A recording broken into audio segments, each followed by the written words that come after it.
You wake to darkness, though wake is perhaps not the right word, for sleep has been so light, so fractured, that the boundary between dreaming and waking dissolved hours ago.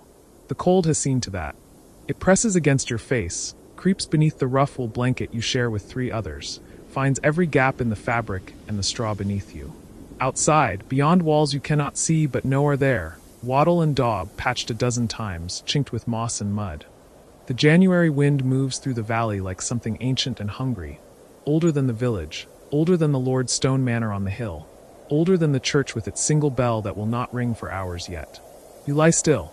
Movement would disturb the small pocket of warmth you have nursed through the night, the precious heat generated by your own body and borrowed from those beside you.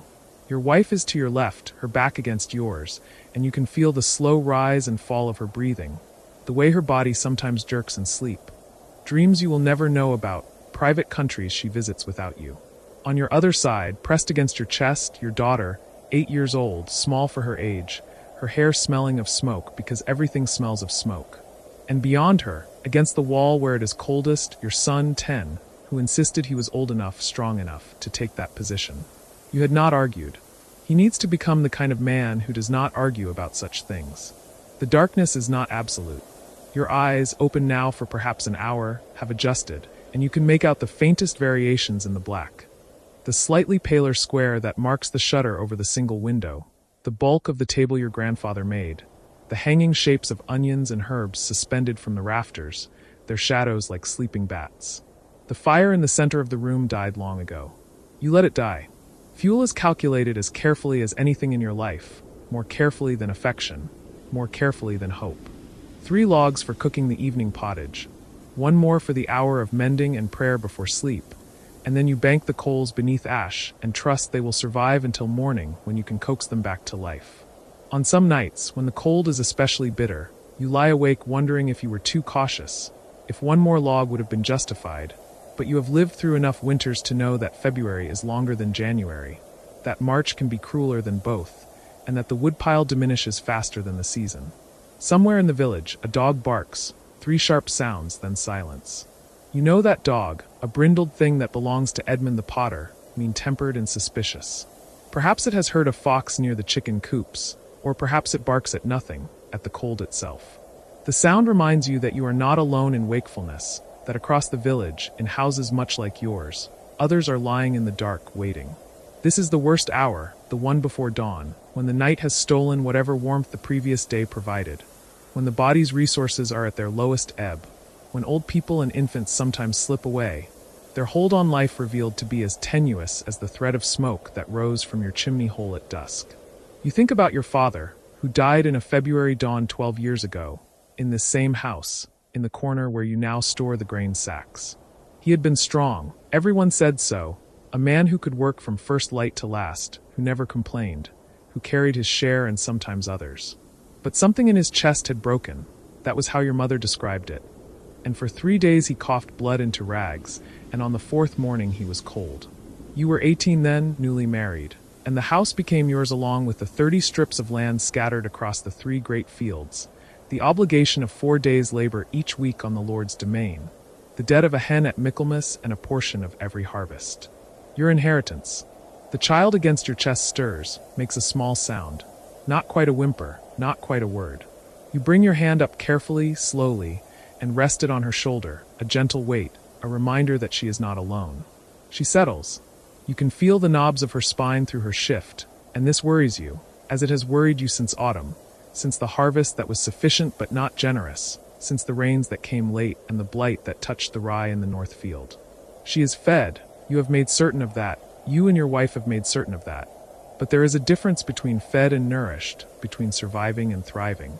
You have seen that difference in the graveyard, in the small stones that mark small lives, in the way some children grow sturdy and others remain slight, as if they never fully committed to the world, as if they kept 1 foot in the shadows, ready to slip away.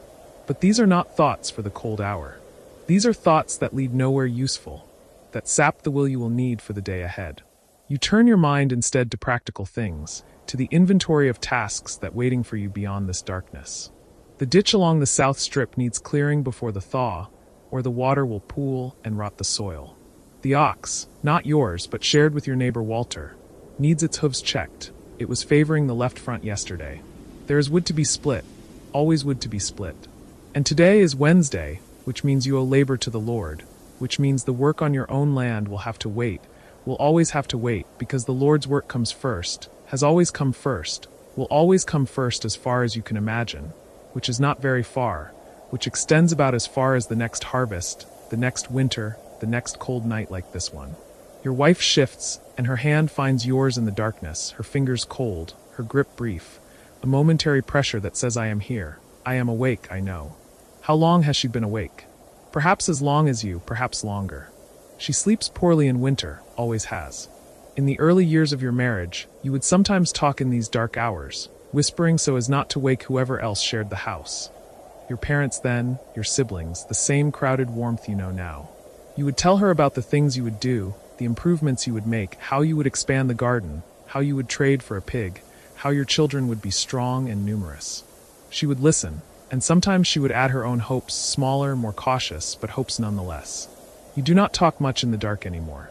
Hope is also a thing you have learned to ration. The cold is a presence, a weight, almost a personality. It has textures and moods. There is the dry cold of clear nights when the stars are so bright and numerous they seem close enough to touch, when the frost builds in fantastic patterns on the inside of the shutter, when your breath hangs visible even here, inside, in what is supposed to be shelter. That cold is hard but clean, and it passes with the sun. Then there is the wet cold, the cold that comes with fog and drizzle, that seeps into everything, that makes the straw damp, the walls clammy, that gets into your joints and stays there, that transforms the mud of the village lanes into something treacherous and sucking. That cold can last for weeks, and it brings sickness, the coughs and fevers that move from house to house like visiting relatives. Tonight is the dry cold, which means tomorrow will be clear, which means you will be able to see your breath as you walk to the Lord's fields, which means your fingers will ache as you work, but also that the sun will shine, however weakly, however briefly. And this is something. You learned about cold early, the way all children of the village learn about it, as a fundamental fact of existence, as immutable as the social order, as the turning of the seasons, as the need to work and eat and eventually die. Your first memories are of cold. The shock of the morning air on your face when your mother would lift you from the bed you shared with your siblings, the way the floor felt against your bare feet, hard-packed earth, sometimes with a scatter of rushes if the year had been good. The urgency of getting dressed, pulling on the rough tunic, the hose that never fit quite right, the shoes that were always someone else's first. Later, when you were old enough to work, there was the cold of the fields in early spring, when you would follow your father and the plow, your hands blue, your nose running, breaking up the clods of earth that the blade turned. There was the cold of shepherding in the high pastures in autumn, when you would huddle with the other boys behind a windbreak of stones, watching the sheep, watching the sky, waiting for the day to end. And there was always the cold of the house, the cold of nights like this one. The cold that was not an emergency but a condition, not something to be solved but something to be endured. They say, the old people say, and the priest says when he remembers to say anything useful, that the world was not always like this, that there was a time when winters were milder, when the harvests were more certain, when the sun itself was warmer. Your grandfather spoke of such times, though whether he remembered them, or was only repeating stories told to him, you never knew. It does not matter. The world you know is the world that is the world of uncertain springs and wet summers and long winters, the world where the cold is one of the constants, like hunger, like work, like the Lord's demands, like the Church's promises of a better world beyond this one. You do not disbelieve the promises. That would be dangerous, and besides, what would you replace them with? But you do not exactly believe them either. They exist in a different category than the things you know through your body, through your hands and back, and the soles of your feet. The promises are words. The cold is real. You think you can detect the faintest change in the quality of the darkness, a thinning, a suggestion that somewhere beyond the hills that cup the valley, the sun is preparing its return. It is probably your imagination. Dawn is still an hour away, perhaps more. But the thought is enough to shift something inside you, to begin the process of transition from the horizontal world of night to the vertical world of day. You will have to move soon, to leave this pocket of shared warmth, to stir the ashes and coax the fire back to life, to break the ice in the water bucket, to begin the day's work. Your wife will rise with you, or just after, will portion out the bread that remains from yesterday's baking. will mix it with whatever she can, water, perhaps a little ale if any remains, perhaps a scraping of lard if you are fortunate, to make something that can be eaten, that will provide the fuel to work. The children will wake or be woken, and will eat their portions without complaint because they have learned not to complain, because there is no point in complaining, because the portion is what it is, and wanting more does not make more appear. But for now, for this moment, you are still horizontal, still held in the small grace of stillness. Your daughter's breathing is steady and soft against your chest. Your son is quiet beyond her. Perhaps he sleeps, or perhaps he too is awake and practicing the stoicism that will define his life. Your wife's hand has withdrawn, but you can still feel the place where it touched yours, a ghost of warmth, a reminder of connection. Outside, the wind continues its patient work, eroding the world grain by grain, moment by moment, and you continue yours, which is to survive, to persist, to wake and work and sleep and wake again, to guide your children through the same passages you have walked, to fulfill your obligations to Lord and Church and the turning seasons, to take your place in the long chain of people who have lived in this village, in this valley, on this land, people whose names you do not know, whose faces you have never seen, who sleep now beneath the grass in the churchyard or in forgotten places beyond, who also woke to cold and darkness, who also lay still and waited for the day, who also wondered if the wood would last, if the harvest would suffice, if their children would survive the winter, who also pressed close to those they loved in the dark hours, sharing warmth because warmth was all there was to share, who also endured because endurance was not a choice but the simple continuation of being alive. The dog barks again twice, then stops. A cock crows somewhere, premature, confused by the moon or by its own internal rhythms. Another answers from a different direction, and you think soon now, soon. The cold presses down, and you press back with your warmth, with your breath, with the simple fact of your presence. You are here, in this house, in this darkness, in this particular moment of winter in a year you could name if you needed to, though years are slippery things, marked more by events than numbers, by the year of the great storm, by the year the Lord's Son was married, by the year old Thomas died, by the year the well ran dry. This year will be marked by something too, some calamity or celebration, some small variation in the pattern, but right now it is only this. Cold, dark, waiting, and the knowledge that dawn, when it comes, will bring no reprieve, only the trade of one burden for another, the trade of stillness for motion, of cold rest for cold labor. You close your eyes, though it makes little difference in the darkness. You breathe slowly, deliberately, pulling the cold air into your lungs, feeling it travel down your throat, fill your chest, then releasing it, slightly warmed, back into the dark. This is your practice, has been your practice since you learned it from your father, who perhaps learned it from his. The conscious regulation of breath, the focus on the simple mechanism of being alive, the way this focus can calm the mind, can ease the body into a state that is not quite sleep, but is not quite wakefulness either, a state of rest that accumulates over hours into something restorative or restorative enough. You breathe, and beside you the others breathe, and together you create a small atmosphere, a microclimate within the larger cold, a pocket of humanity insisting on itself against the indifference of winter, of night, of the vast and uncaring world that stretches beyond these walls, beyond this village, beyond the limits of your knowledge or imagination. And this is enough for now. This has to be enough. The day will come with its demands, and you will meet them as you have met them before, as you will meet them tomorrow and the day after, until the chain of days becomes a season, and the season becomes a year, and the year becomes a life.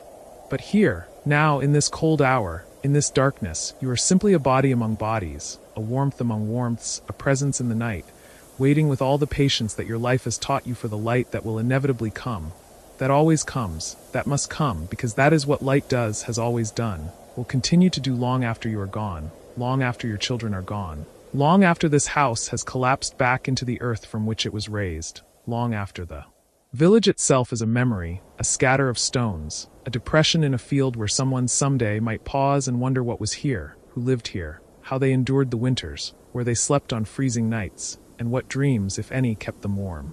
You stand in the doorway of the cottage as the first true cold of winter settles over the valley, and you understand now that the autumn chill was merely a warning, a gentle herald of what was always coming.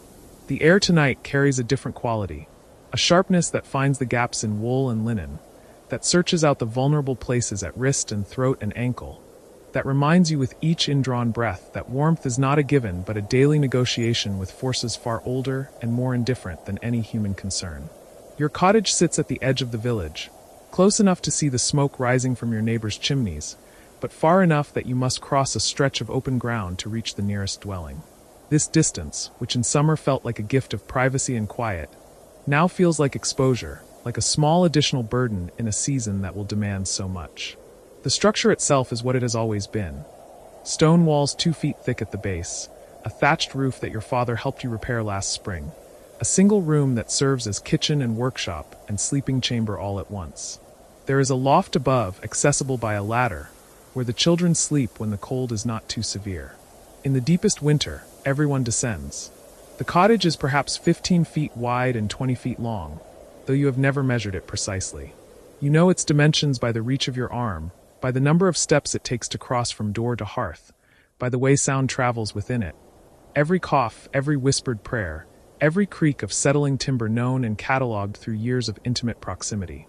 The walls are bare stone on the inside, no plaster to smooth them, and in certain lights you can trace the individual marks where your grandfather and his father shaped each rock to fit against its neighbor. In summer, these walls keep the interior dim and cool.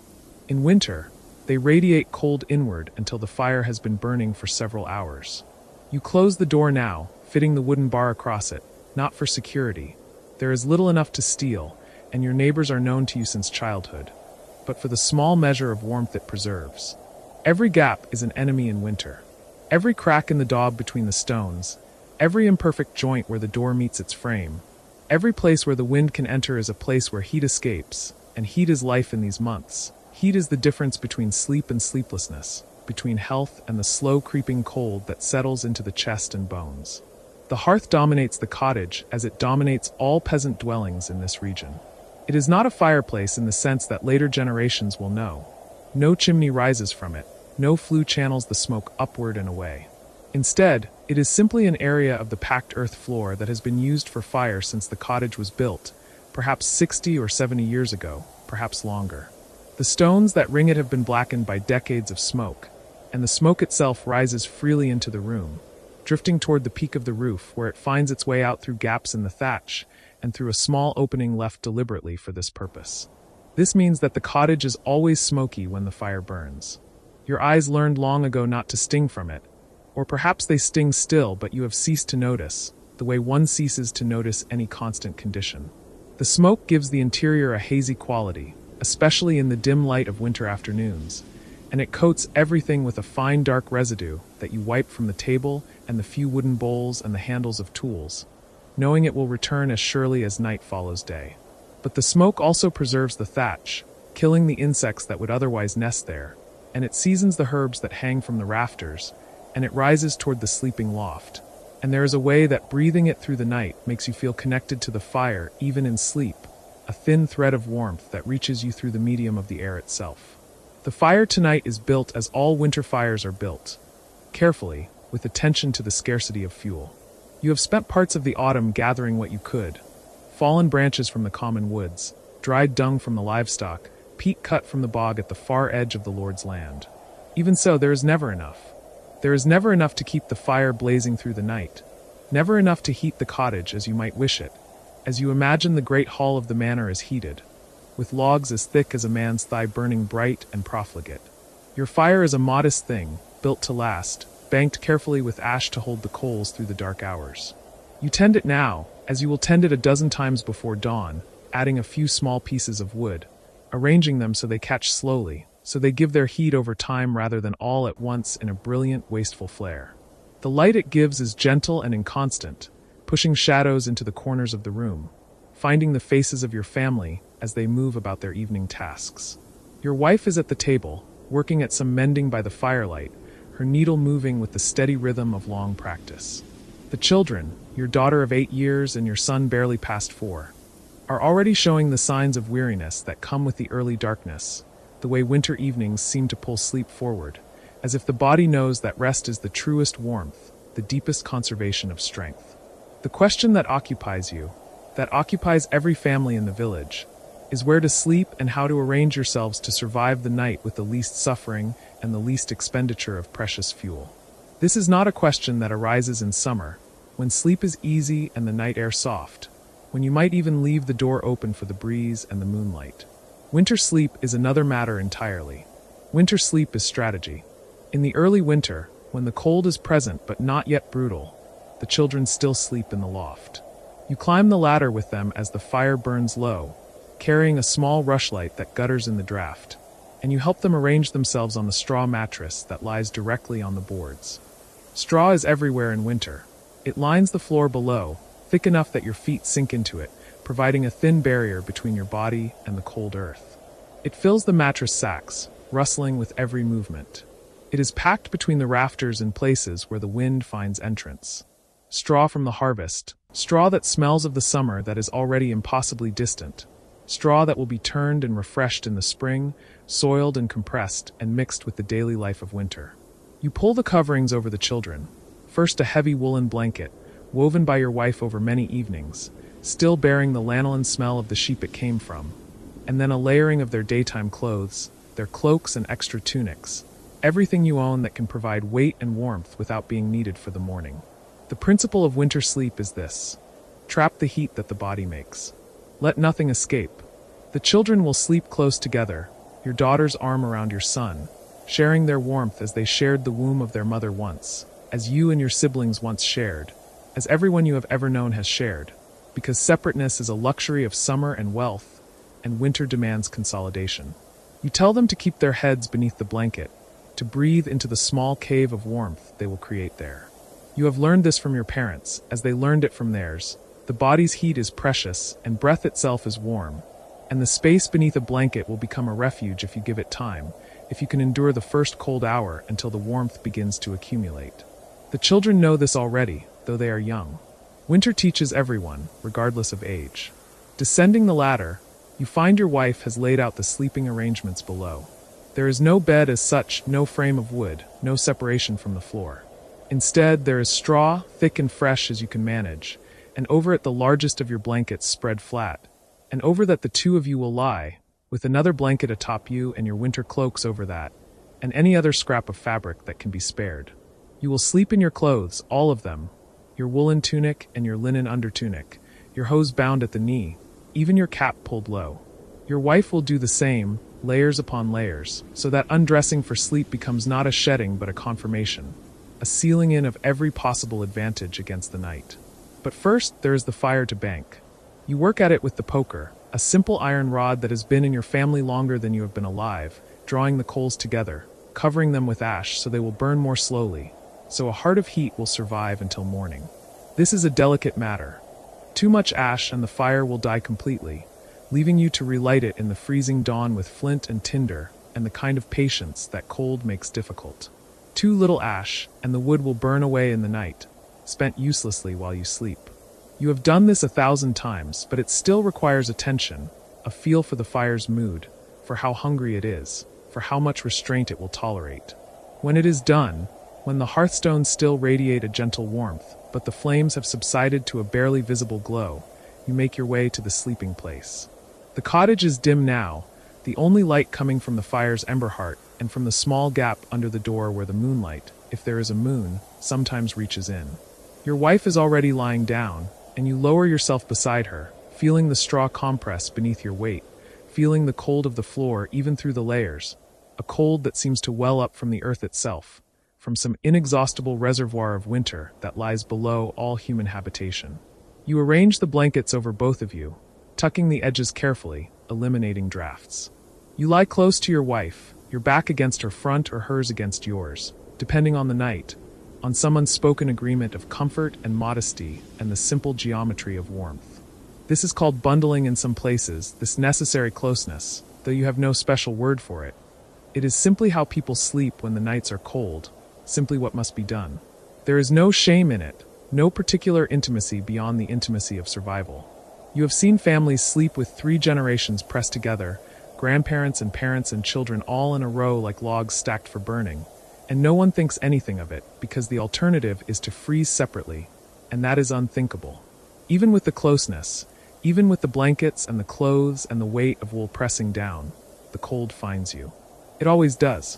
You feel it first at the extremities, your feet, always your feet, which seem to carry a permanent chill in winter no matter how many layers of woolen socks you wrap them in.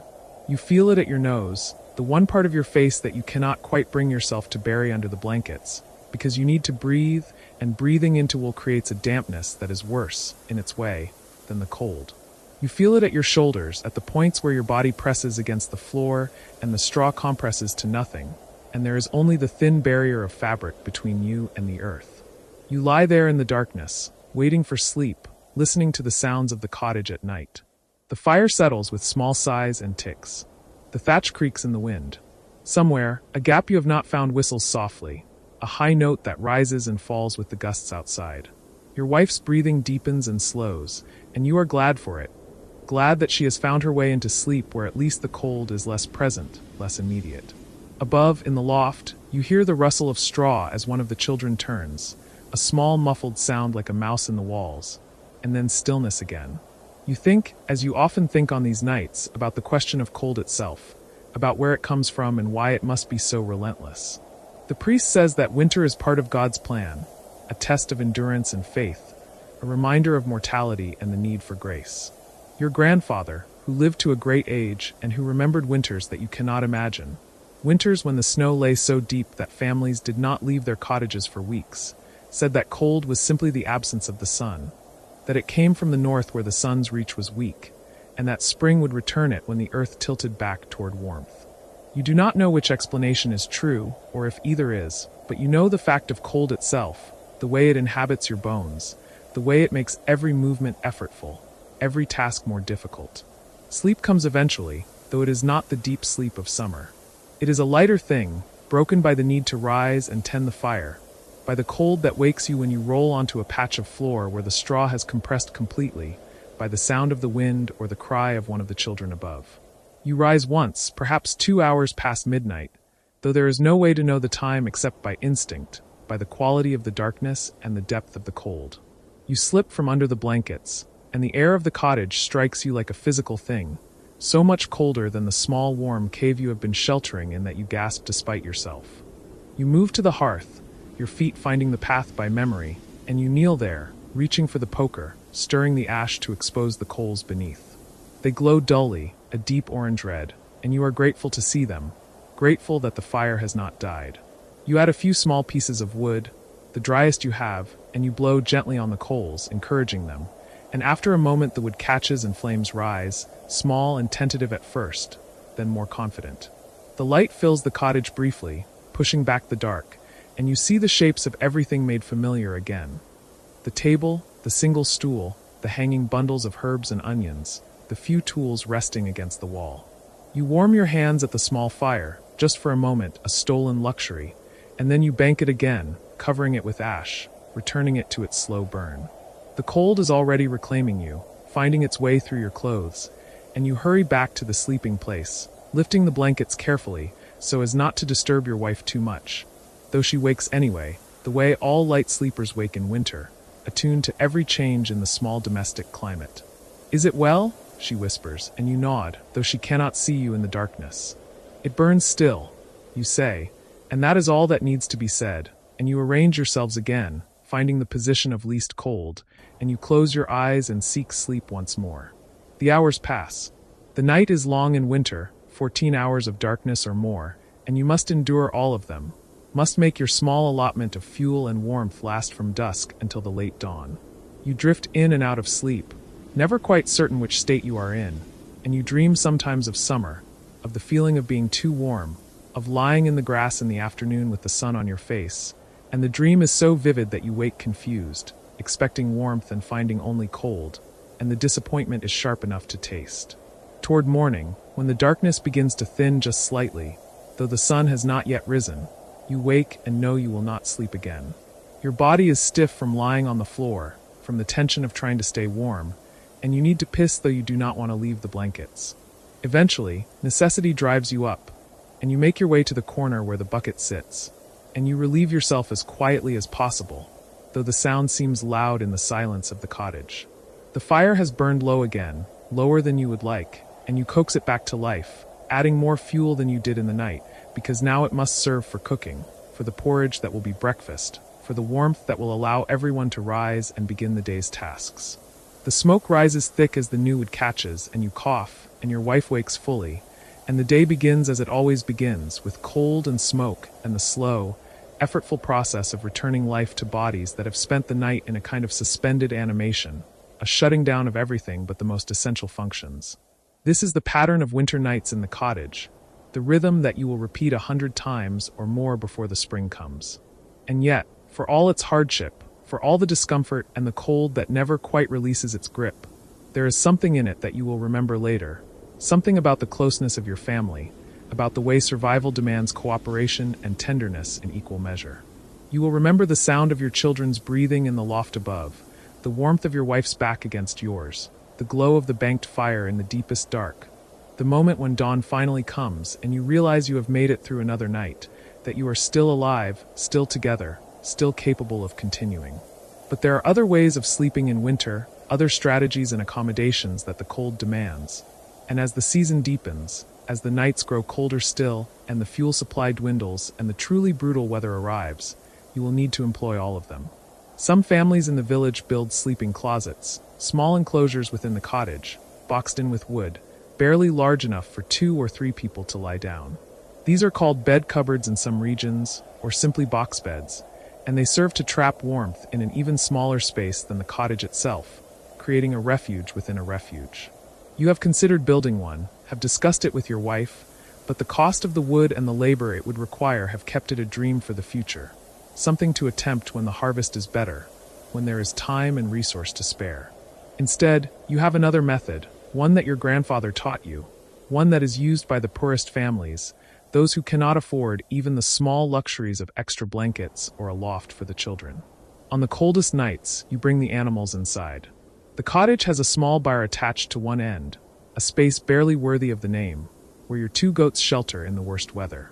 They are thin creatures, these goats, bony and winter-worn, but they are warm-blooded, and they radiate heat, and on a night when the frost forms thick on the inside of the door, when you can see your breath in great white plumes even with the fire burning, you open the small interior door that leads to the byre, and you allow the goats to enter the cottage proper. They come willingly, seeking the warmth of the fire, and they settle on the straw near the hearth, their strange horizontal pupils gleaming in the firelight, and they bring with them the smell of their bodies, of dung and old milk, and something musty and ancient. It is not a pleasant smell, but you have long since stopped noticing, or perhaps you notice but do not care, because the warmth they bring is real, is measurable, is the difference between a bearable night and an unbearable one. You sleep then with the goats in the room, their presence large and calm, and sometimes in the deepest night you wake and hear them chewing their cud, a rhythmic grinding that is oddly comforting, a sound of life and continuation. The children think it is marvelous, sleeping with the animals, and in the morning your daughter will sometimes wake early and go to them, pressing her face against their warm sides. And you do not scold her for it because you understand, because you have done the same yourself in winters past, because warmth is warmth and its source matters less than its presence. There are other practices, too, other folk wisdoms about winter sleep that circulate through the village, passed from grandmother to mother to daughter, from father to son, tried and tested over generations. Some families heat stones in the fire and wrap them in cloth and place them at the foot of the bed, creating a pocket of warmth that lasts an hour or 2. You have done this on occasion, when you had stones suitable for heating, when the fire was hot enough and there was time. And it helps, though the stones cool inevitably and then they become simply heavy, cold objects that must be removed before morning. Some families sleep in their clothes for days at a time in the deep winter, never fully undressing, adding layers during the day and keeping them on through the night, so that their bodies are always wrapped, always insulated. This means that lice become more of a problem, that the clothes themselves become stiff with sweat and smoke and the residue of daily life. But these are small discomforts compared to the cold, and in the spring there will be time for washing, for cleaning, for the restoration of the proprieties that winter suspends. Some families drink heated wine or ale before bed, if they have any, or hot water mixed with herbs, believing that warming the body from within will help it through the night. You have tried this occasionally when there was ale to spare, and it does create a temporary feeling of warmth, a glow in the belly, though whether it truly helps you sleep warmer or merely helps you sleep more deeply despite the cold, you cannot say.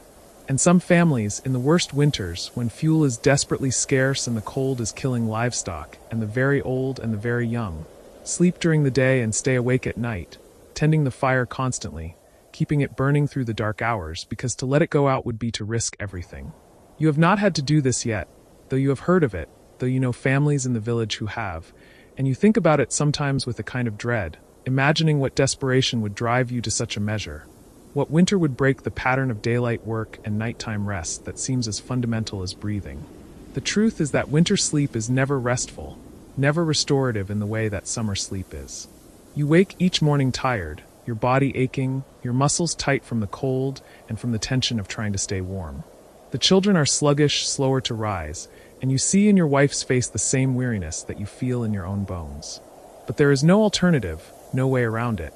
And so you rise and you begin the day and you do what must be done. The animals must be fed, the cottage must be tended, the small tasks of survival must be accomplished.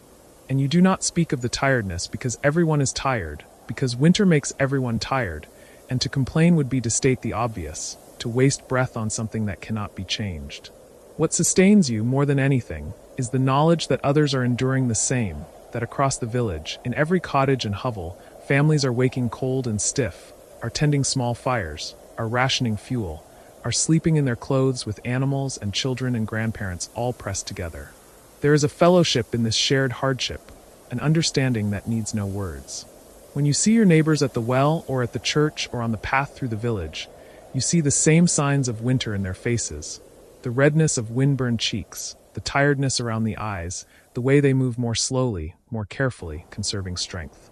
And there is comfort, too, in the rituals of winter sleep, in the familiar pattern of banking the fire and arranging the blankets and lying down in the same spot you have lain 1,000 times before. There is something almost sacred in the routine, in the way it marks the passage of time, in the way each night survived is a small victory, a small assertion of life against the cold that would extinguish it if it could. You think sometimes about the Lord in his manor house, about how he sleeps on these winter nights. You have never been inside the manor, have only seen it from a distance, its stone walls and slate roof, and the smoke rising from what must be a dozen chimneys. You imagine beds with wooden frames, with feather mattresses, with curtains that can be drawn to create a warm enclosure. You imagine fires in every room, logs burning freely, servants whose only task is to keep the flames fed through the night. You imagine sleeping in a nightshirt, sleeping alone or with only one other person, sleeping without the smell of animals or the smoke of a poorly vented fire. You do not resent this, exactly, though perhaps you should. It is simply the order of things, the way the world is arranged, and you have never known differently. The Lord was born to comfort as you were born to labor, and if his winter sleep is easier than yours, well, that is part of the bargain, part of what you give in exchange for the land you work and the protection he provides, however theoretical that protection might be.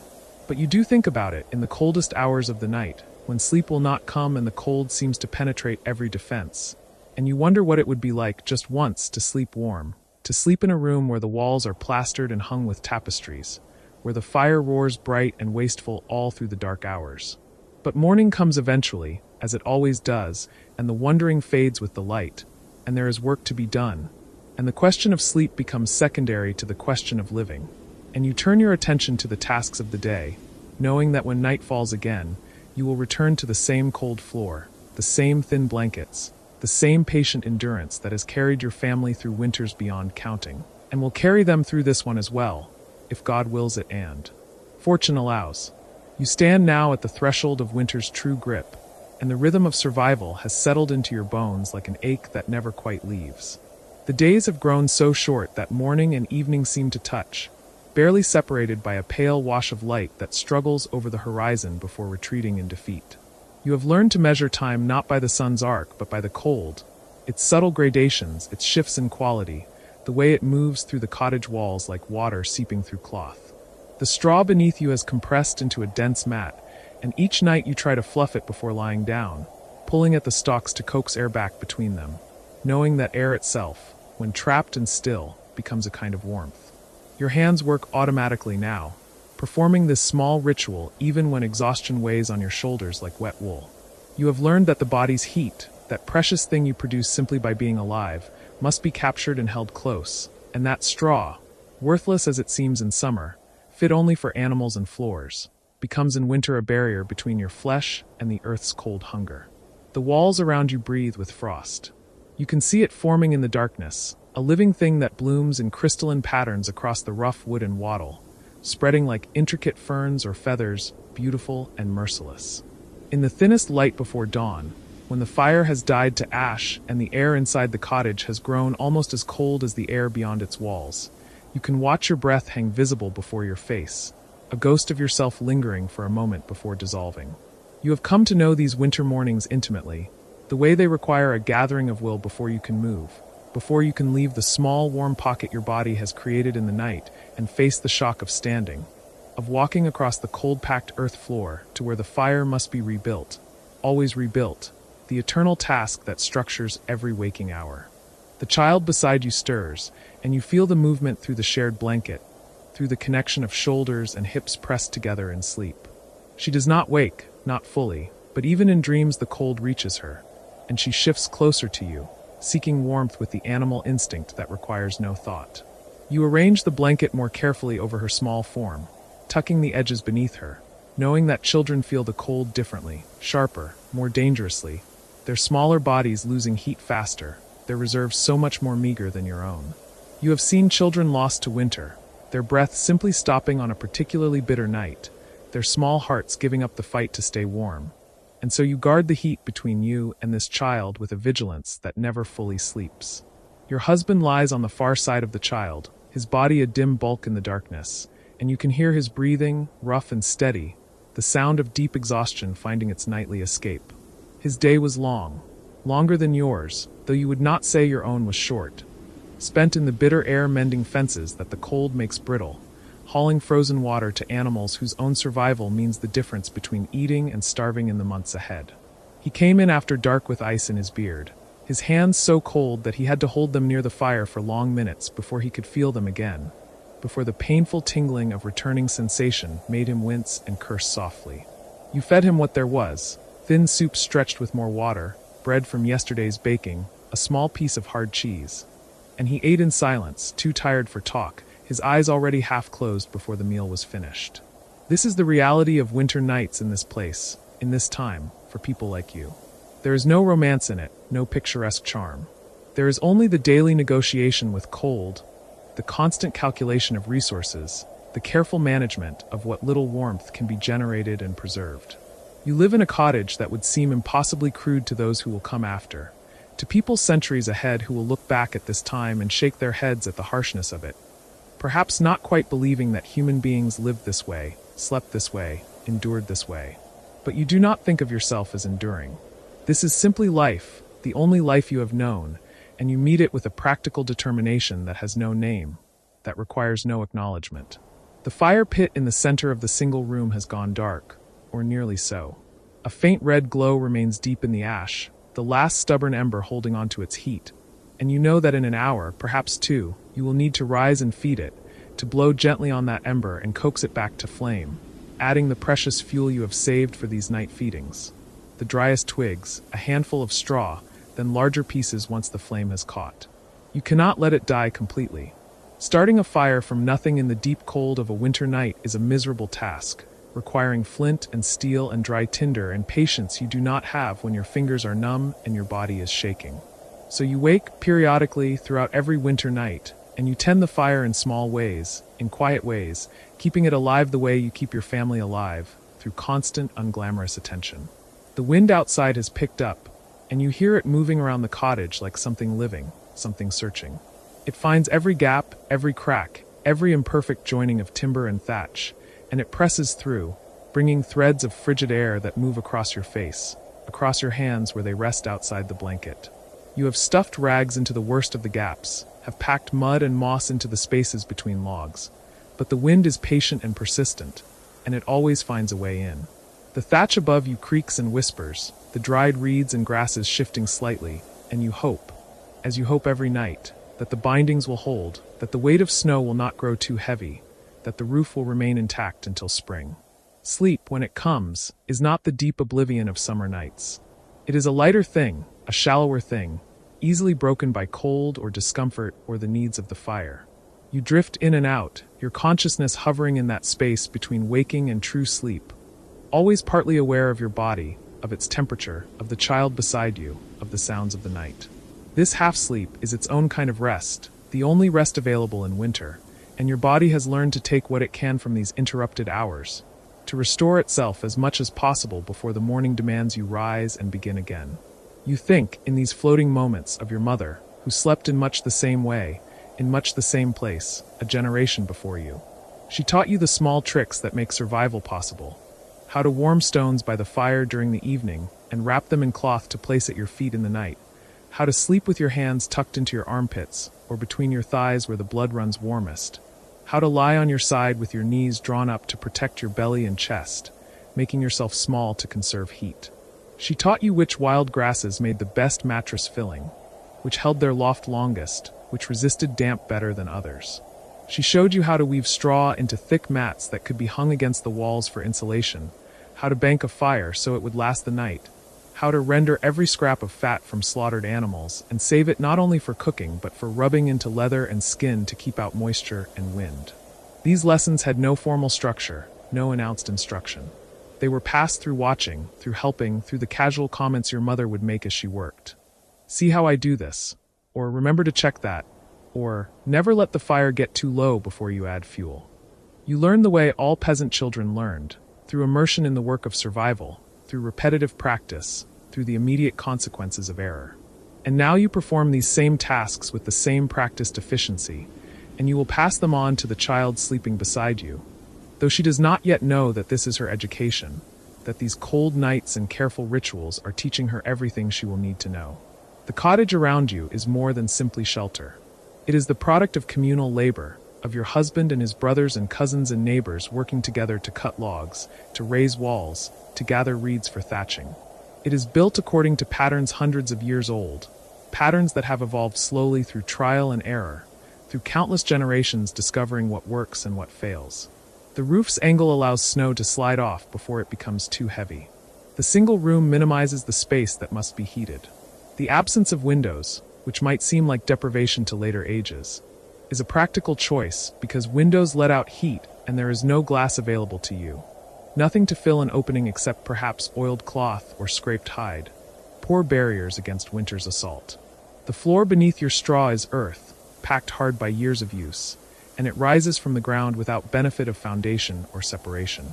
This means that the cold of the earth itself moves up through the floor, that you sleep only inches above ground that may be frozen solid, that the boundary between inside and outside is far less absolute than it would seem. But earth floors have their advantages too. They are self-healing, easily maintained, requiring only occasional sweeping and the addition of fresh-packed dirt to level out depressions. They do not rot like wood, do not harbor insects in the same way, do not require the expense and labor of milling and laying boards that would be beyond your means in any case. You shift slightly, careful not to disturb the child, and feel the familiar ache in your hip where you have been lying too long in one position. Your body carries the accumulated strain of years of hard labor, of days spent bent over washing or digging or harvesting, of nights spent on inadequate bedding. You are perhaps 30 years old, though you do not know your exact age. Birth dates are not recorded for people like you, not with any precision, and already your hands are gnarled, your back prone to stiffness, your teeth loose in your gums from years of poor nutrition. This is normal. This is what bodies do when they are used hard and fed little. You do not complain because complaint serves no purpose, because everyone you know lives in similar fashion, because the very concept of physical comfort as something owed to you, as something you might expect or demand, does not exist in your understanding of the world. The darkness has a texture to it, a quality that changes as the night progresses. Early in the evening, when the fire still casts some light and the memory of sunset lingers, the darkness seems merely an absence, a temporary state. But by the deepest part of night, the hours after midnight and before dawn, the darkness becomes a presence, a thing so complete that you cannot see your own hand before your face, that renders you effectively blind, dependent entirely on touch and sound and the mental map of the cottage you carry in your head. You have learned to navigate this darkness, to rise when necessary and move confidently to the fire pit, to the door, to the corner where the water bucket sits, all without sight, your feet knowing the path, your hands reaching out to touch familiar walls. In this darkness, sounds become amplified, more significant. You hear the wind, always the wind, but also smaller sounds, the settling of roof timbers, the scratch of some small creature in the thatch above, the rustle of straw as someone shifts in sleep. You hear your own heartbeat, steady and slow, and the breathing of the two people who share this space with you. And sometimes, if the night is very still, you hear the breathing of the animals on the other side of the thin wall that divides the cottage. The gentle sounds of the cow, or goats who are themselves trying to survive the winter, whose warmth actually contributes to the warmth of the human space, a symbiotic arrangement that benefits all. Your animals are not pets. They are not companions in any sentimental sense. They are resources, capital, the difference between sustaining life and losing it. The cow provides milk that can be made into cheese, butter, foods that will keep and provide precious fat and protein. The goats are hardier, can survive on less, give milk of a different character. The few chickens, if you are fortunate enough to have them, offer occasional eggs even in winter if they can be kept warm enough and fed adequately. When spring comes and decisions must be made, you will slaughter the animals that cannot be sustained through another winter. And you will do so without ceremony, because their meat means your survival, and sentimentality is a luxury that belongs to other lives, other times. The cold tonight is steady rather than extreme. Not the killing cold that comes sometimes, the cold that finds every weakness and exploits it, that makes the fire seem useless and the walls no protection at all. You have lived through those nights too, nights when you layered every piece of cloth you owned over your body and still shivered uncontrollably. When you considered bringing the animals fully into the living space for their warmth. When you watched the child's lips for the blue tinge that would mean she was losing the battle against the temperature. Tonight is merely cold, ordinarily cold. The kind of cold that can be managed with the usual measures, that requires vigilance but not panic.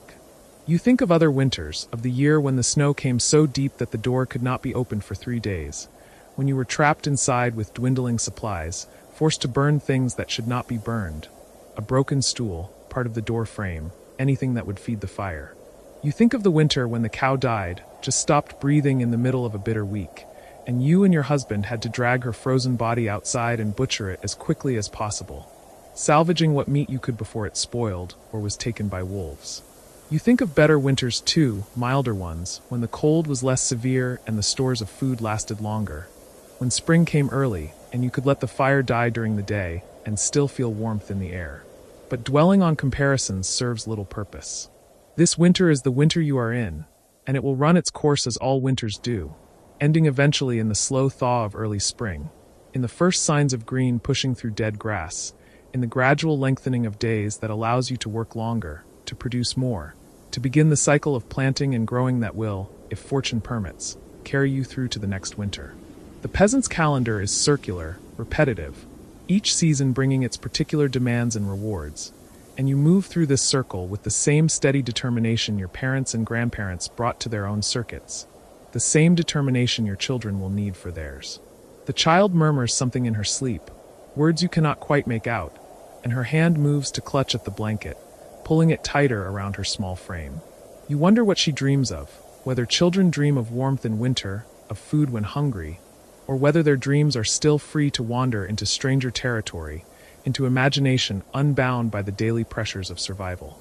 You remember your own childhood dreams only dimly, but you recall that they did sometimes offer escape, brief flights into impossible scenarios where cold was not a factor, where there was always enough to eat, where your mother had not looked quite so tired, quite so worn. You brush a strand of hair from the child's forehead, feeling the warmth of her skin, reassuring yourself that she is well, that she sleeps soundly, that her small body is winning its nightly battle against the cold. She is your third child, but your first to survive past infancy. The other two, a boy and another girl, died before they reached 2 years, claimed by the fevers and illnesses that sweep through villages, that kill indiscriminately, that you have no power to prevent or cure. You do not speak of them often because speaking serves no purpose, because grief is a luxury you cannot afford to indulge fully, because survival requires you to focus on the living, on this child who remains, who needs every bit of your attention and care if she is to have a chance at her own survival. This is the mathematics of peasant life, the brutal arithmetic that governs everything. Resources are finite. Energy is finite. There are only so many hours in a day, only so much food in the stores, only so much warmth to be generated from the available fuel. Every decision is a calculation, conscious or unconscious, about how to allocate these limited resources for maximum survival. You do not think of it in these terms, you have no framework for such analysis, but you live it nonetheless, making hundreds of small decisions each day that add up to continued existence or its end. The ember in the fire pit has dimmed further, and you know that you will need to rise soon to tend it. But not yet. Not quite yet.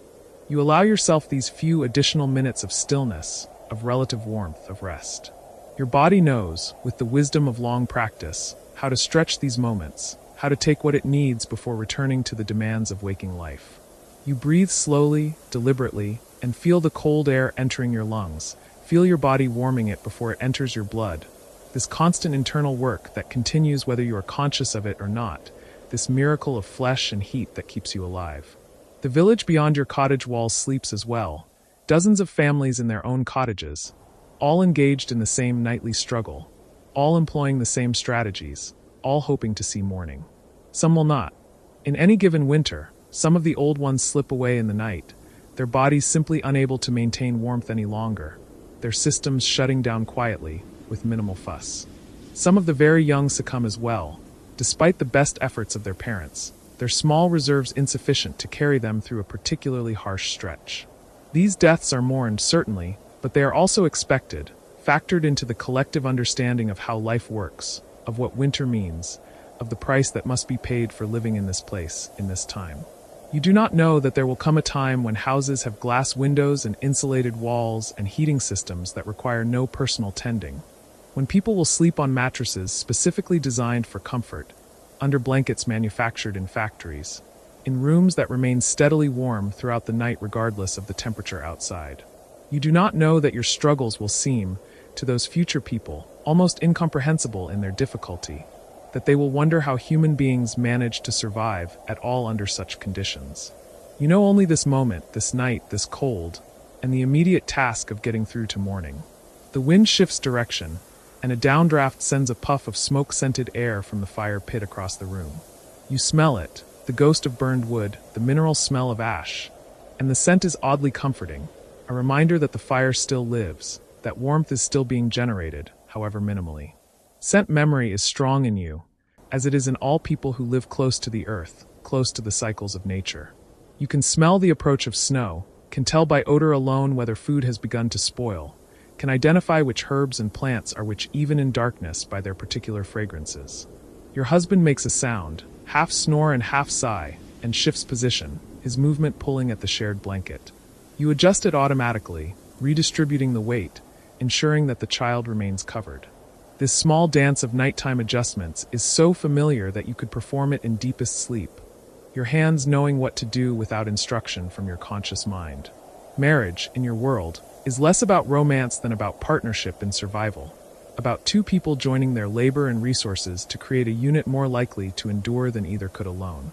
You and your husband work together with a practical efficiency born of necessity, and if there is affection between you, and there is, though it is rarely spoken of, rarely demonstrated in obvious ways, it is the affection of teammates, of fellow travelers on a difficult road. The night wears on, and you drift in that shallow sleep again, your consciousness ebbing and flowing like a gentle tide. Time passes in a strange way during these hours, sometimes quickly, sometimes with agonizing slowness. You surface occasionally to check on the fire, to listen to the wind, to feel the cold's intensity, then submerge again into rest. Your body takes what it can from these intervals, repairs what it is able to repair, stores what small reserves of energy might be stored. And then, gradually, almost imperceptibly at first, the quality of darkness begins to change. It is not yet light.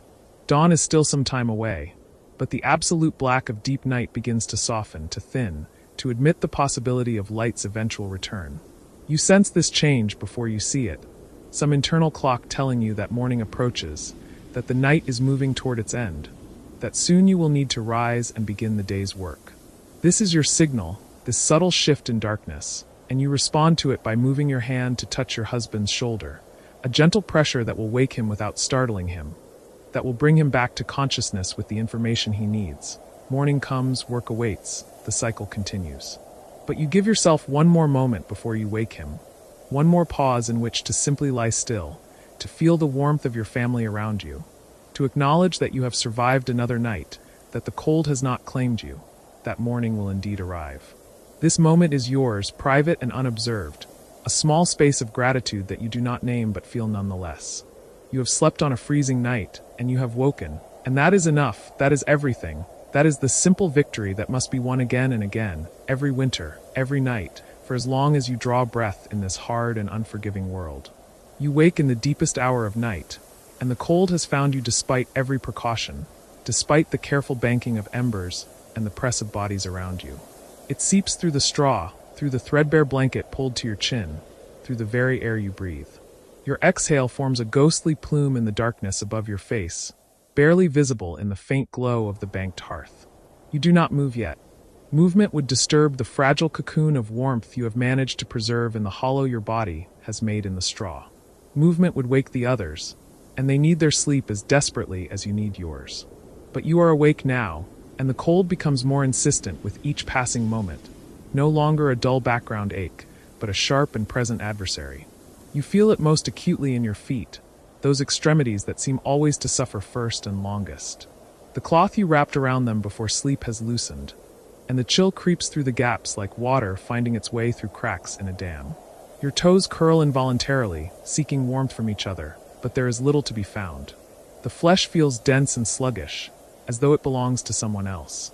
Carefully, with movements so gradual they seem almost not to be movements at all, you draw your knees toward your chest.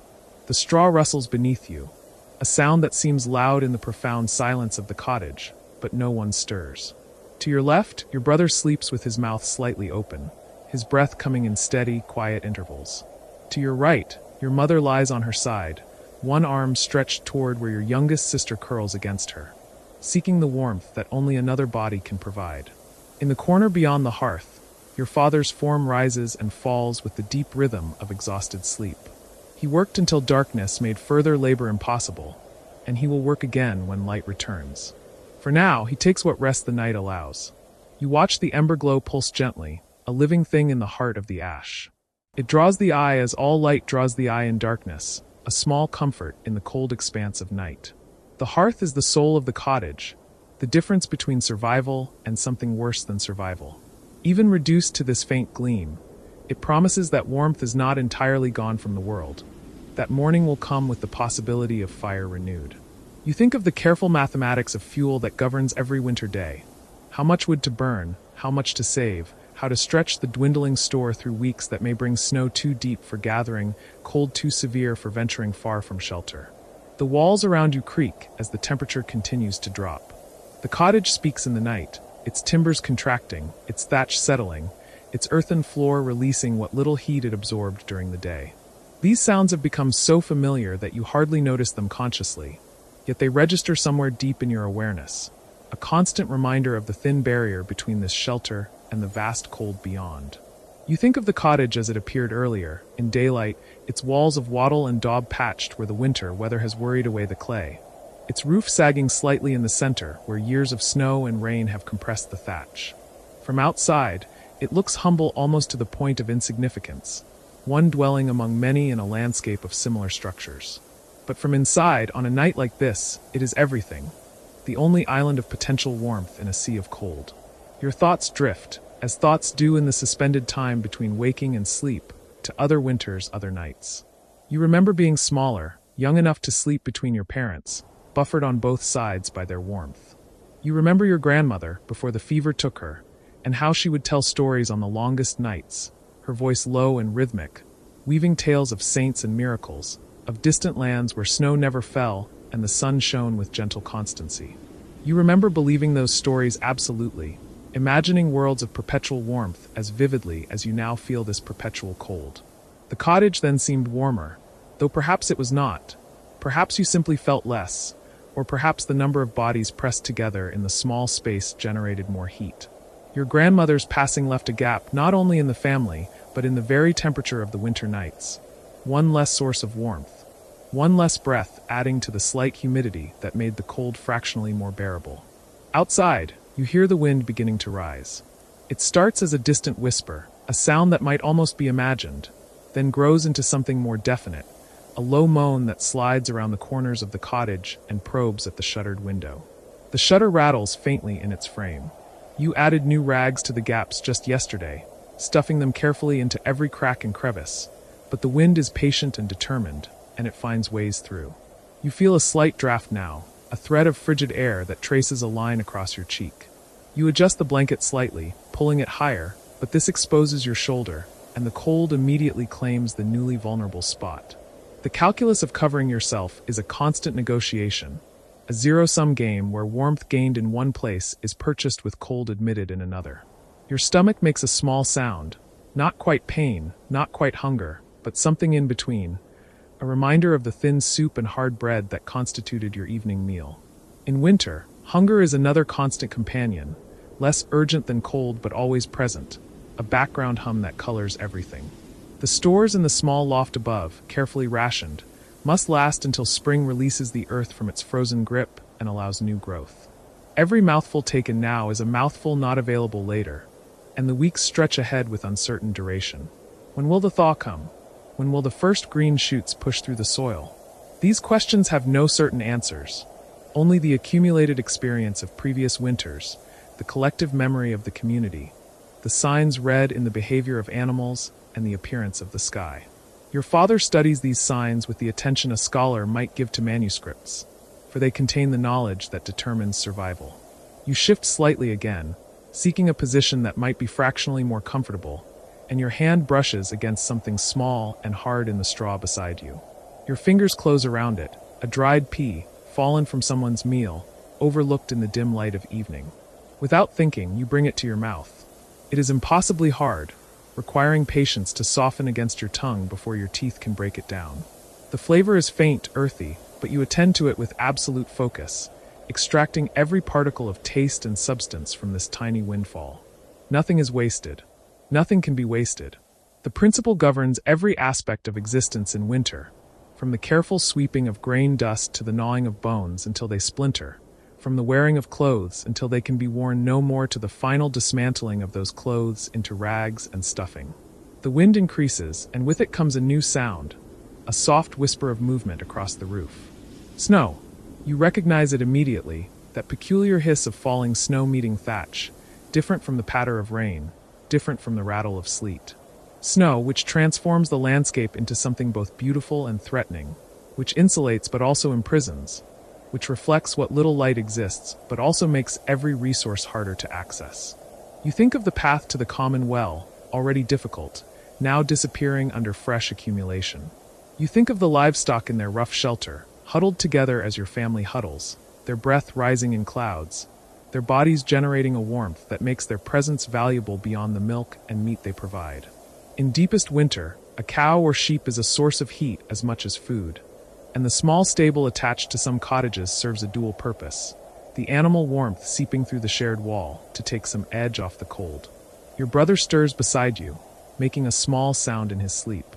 His hand, flung out in some dream gesture, touches your arm, and you feel how cold his fingers are. Instinctively, you take his hand in yours, curling your warmer fingers around his colder ones. He does not wake, but his hand relaxes in your grip.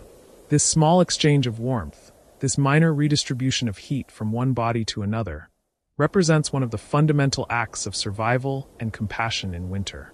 You are not simply individuals enduring cold in proximity. You are a collective organism, each member contributing to and drawing from a shared reservoir of warmth. The family that stays close, that sleeps in a tight cluster, that shares body heat without hesitation, survives. The family that fragments, that allows members to isolate in pursuit of individual comfort, does not. Memory surfaces unbidden. A winter 5 years past, when the cold came early and stayed late, when the snow fell so deep that the cottage was half buried and your father had to dig a tunnel to reach the door. That was the winter when the old shepherd in the next holding was found frozen in his bed, having burned his last few days before and been too proud or too stubborn to ask for help. The entire village turned out for his burial, though the ground was iron hard and the grave digging took 2 days of labor and fire to soften the earth enough. You remember the priest speaking words about resurrection and eternal warmth, about a kingdom where there would be no more cold or hunger or pain.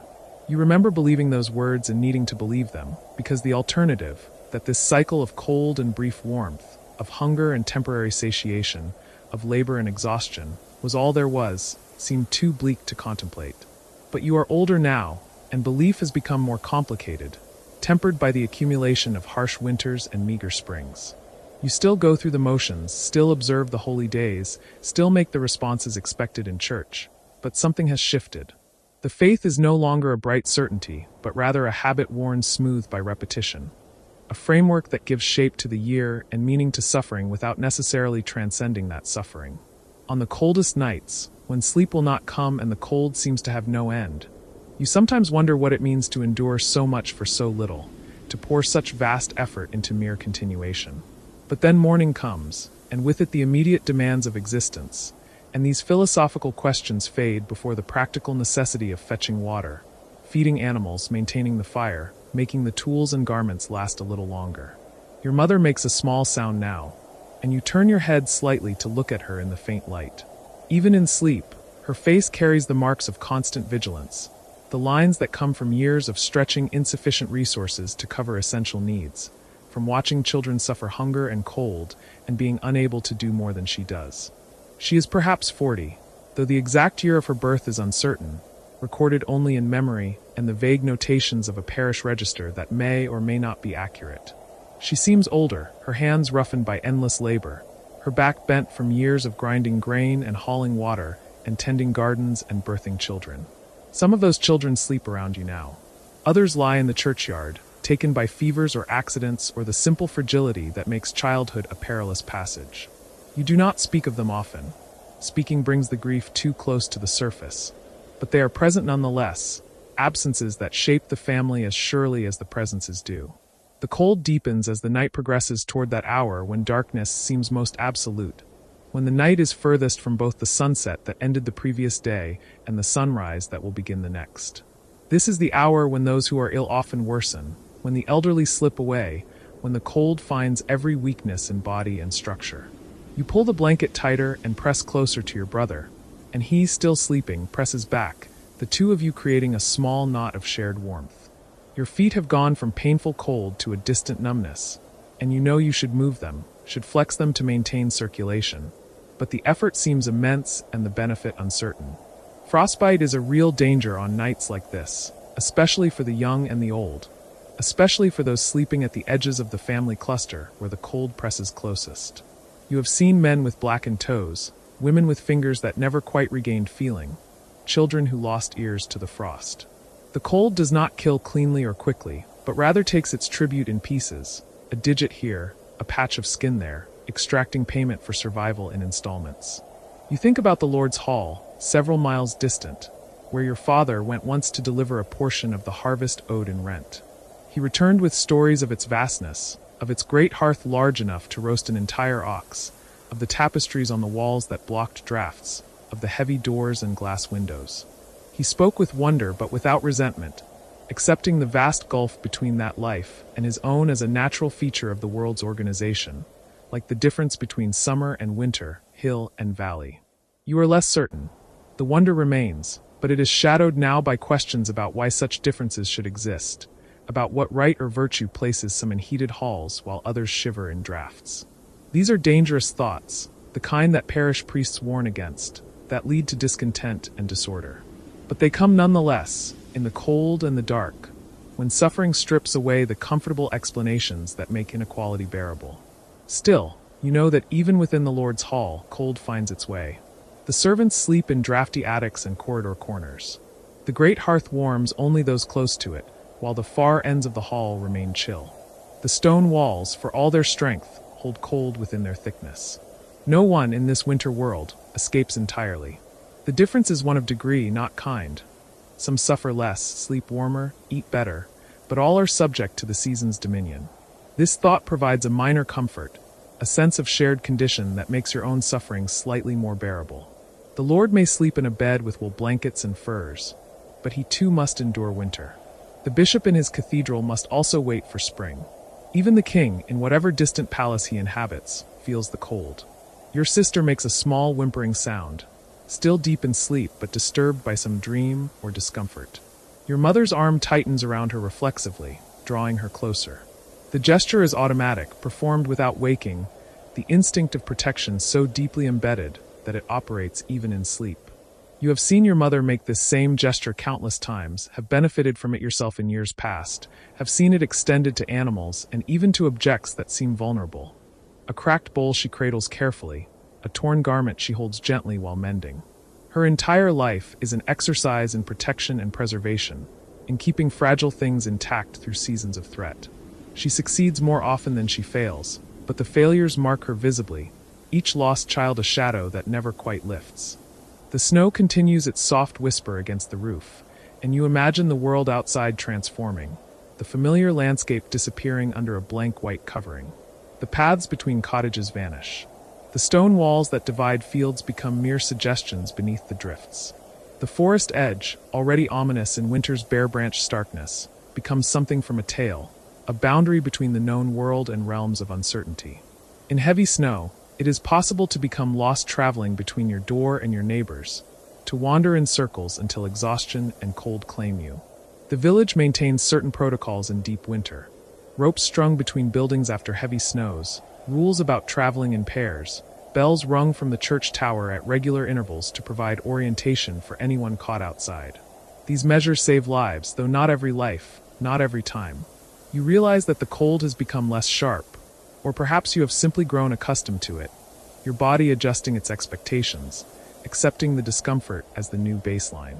This adaptation is another survival mechanism, the ability to normalize suffering, to continue functioning in conditions that would seem unbearable if encountered suddenly. You think of travelers caught in winter storms, how quickly they can succumb to cold that you, acclimated by months of gradual exposure, can endure. The body learns. The mind learns. By the deep of winter, you carry cold within you, have made a kind of peace with it, no longer fighting it with the desperate resistance of autumn, but instead managing it, negotiating with it, finding ways to persist within it. Your thoughts turn to spring, as they often do on the coldest nights. But the spring you imagine is not the reality that will eventually come. The real spring will arrive slowly, grudgingly, with false starts and setbacks, with warm days followed by hard freezes, with mud and flooding and the exhausting labor of planting. But the spring of your night imaginings is something else, a sudden transformation, the snow melting overnight, warmth arriving like a benediction, the earth immediately productive, food abundant. You know this is fantasy, know that spring, when it comes, will bring its own challenges and hardships, but the fantasy serves a purpose, provides a destination for hope, a reason to endure the present moment. Without the promise of spring, even if that promise is more imagined than real, winter would be unendurable. The night stretches on, and you drift in and out of a state that is neither quite waking nor quite sleeping, a liminal consciousness where sensations blur and time loses its ordinary measure. The cold remains constant, the darkness remains complete, but they become abstract somehow, less immediate. You are aware of your body's discomfort, but distant from it, as though you are observing yourself from slightly outside yourself. This dissociation is merciful, a small gift the mind provides when circumstances exceed its comfortable range of experience. You have learned to cultivate this state, to let your awareness float free from the most acute sensations, to find a kind of refuge in detachment. It is not sleep. Sleep would be better, would provide actual rest and restoration, but it is something, a way of passing the hours until dawn. Images surface and fade in this half-state, memory and imagination blending. You see summer fields golden with grain, though you know the memory is composite, drawn from many harvests rather than one specific moment. You see your grandmother young, though you never knew her young, your image of her reconstructed from stories and the faces of other women. You see the village as it might look from above, though you have never been above it, a cluster of dark cottages sending up thin streams of smoke, a small concentration of human effort in the vast indifferent landscape. These visions are oddly comforting, a kind of waking dream that occupies your mind and makes the cold less central to your awareness. Gradually, imperceptibly, something begins to change. At first, you cannot identify what it is. The cold remains, the darkness continues, nothing has moved or altered. But there is nevertheless a shift, a subtle difference in the quality of the night. Then you understand. The darkness is fractionally less absolute. The first suggestion of dawn, still hours away from actual sunrise, is beginning to thin the blackness. The change is so slight that you might be imagining it, but you watch the place where the shuttered window breaks the wall. And yes, there is the faintest differentiation now between the shutter and the surrounding darkness. Day is coming. Slowly, reluctantly, but coming. With this realization comes a complex mixture of feelings. Relief, certainly, the night has been long and cold, and its ending is welcome. But also a kind of resignation, for the coming of day means the necessity of leaving this small nest of straw and blankets, of facing the cold, not as something to be endured while motionless, but as something to be worked within. The day will demand labor. Your father will need help with the animals. Your mother will need water carried, fire built up, the endless tasks of maintenance and survival that winter multiplies. Your own hands, numb now with cold, will have to grip tools, carry weight, perform the detailed work of staying alive. The night, for all its discomfort, has at least been passive. The day will require active engagement. But that is still a little while off. For now, you remain in the straw, watching the darkness thin by almost imperceptible degrees, feeling the cold but no longer fighting it, existing in that strange peaceful moment that comes when you have endured the worst of something and can sense, however distantly, that it will end. Your brother's hand is still in yours. Your family breathes around you, each in their own rhythm, a small chorus of survival. The cottage creaks and settles. The snow continues its soft accumulation on the roof. The ember in the hearth glows faintly, faithfully, waiting to be wakened into flame. You think about all the other cottages scattered across the landscape, each sheltering its own cluster of cold, tired bodies. You think about the continuity of this experience, how your grandparents slept like this, and there's before them, generation after generation enduring winter in much the same way, with the same strategies of shared warmth and preserved fire, the same cold feet and numb fingers, the same long waiting for dawn. There is something both crushing and comforting in this thought, crushing in its suggestion of endless repetition, of lives defined by the same struggles endlessly renewed, but comforting in its implication of survival. For if they endured, then you can endure, and those who come after will endure in their turn. The window grows lighter, though the sun itself is still below the horizon. The cottage begins to emerge from the undifferentiated darkness, becoming particular again, its corners and contours gaining definition. You can make out the darker mass of the hearth now, the shape of the loft above where the stored grain waits, the hanging bundles of dried herbs that your mother gathered in autumn, the few tools and vessels that constitute the household's wealth. Everything looks familiar and strange at once, the ordinary made uncanny by the slowly returning light and the cold that has settled over everything like a presence. Your father stirs first, as he always does. You hear him sit up, hear the rustle of straw and blanket, hear the soft grunt as cold stiffened muscles protest the movement. There is a pause. You imagine him sitting there, gathering himself, steeling himself for the transition from the small warmth of sleep to the larger cold of waking. Then you hear him moving, hear his footsteps cross the floor. The scrape of the fire iron, the soft sound of ash being moved. Then, blessedly, the crackle of kindling catching, of the banked embers being coaxed back to flame. Light blooms in the cottage, warm and orange, and with it comes the promise of heat, not immediate but coming, spreading slowly from the hearth. Your mother wakes next, stirring carefully so as not to disturb your sister. She and your father do not speak. There is nothing that needs saying at this hour, but they move in practiced coordination, each knowing their role in the morning's necessities. She moves to the water bucket, finds it filmed with ice, uses a cloth to break through and dip out what she needs. She sets the small pot on the iron hook over the growing fire. The routine is ancient, honed by repetition until it requires no conscious thought, each action flowing into the next with the smoothness of ritual. You know you should rise, should join them, should begin your part of the day's work. But you allow yourself another moment, curled in the straw with your brother still sleeping beside you, watching the fire grow stronger, feeling the first tentative warmth beginning to spread into the cold air. This moment, after the worst of the night's cold, but before the demands of the day fully assert themselves, is precious, a brief suspension between suffering and labor. You hold it as long as you can, knowing it will pass, knowing that soon you will rise and the day will claim you, and the cycle will continue. But for now, for these few stolen minutes, you simply are, cold but alive, tired but enduring, part of an unbroken chain of survival that stretches back beyond memory and forward beyond sight. The fire pops and crackles, speaking its ancient language of heat and light. Outside, the snow has stopped, and the first birds begin their tentative morning calls, sounds of life persisting despite everything. Your father opens the shutter slightly, and cold air rushes in, but with it comes light, the true light of dawn now, gray and clear. It illuminates the interior of the cottage, shows the poverty of the space, but also its stubborn integrity, its refusal to surrender to the cold outside. The walls still stand. The roof still holds. The fire still burns. You finally move, sitting up slowly, and the cold hits you fully for the first time, no longer buffered by straw and blankets and your own body heat. It is shocking, bracing, clarifying. You are fully awake now, fully present. Your brother stirs beside you, opening his eyes, and you see in his expression the same complex response to mourning. Relief and resignation, gratitude and dread, all mixed together. Your sister begins to wake, making small sounds of complaint at the cold. Your mother moves to tend her, speaking soft words of comfort, helping her dress in the layers that will make the day bearable.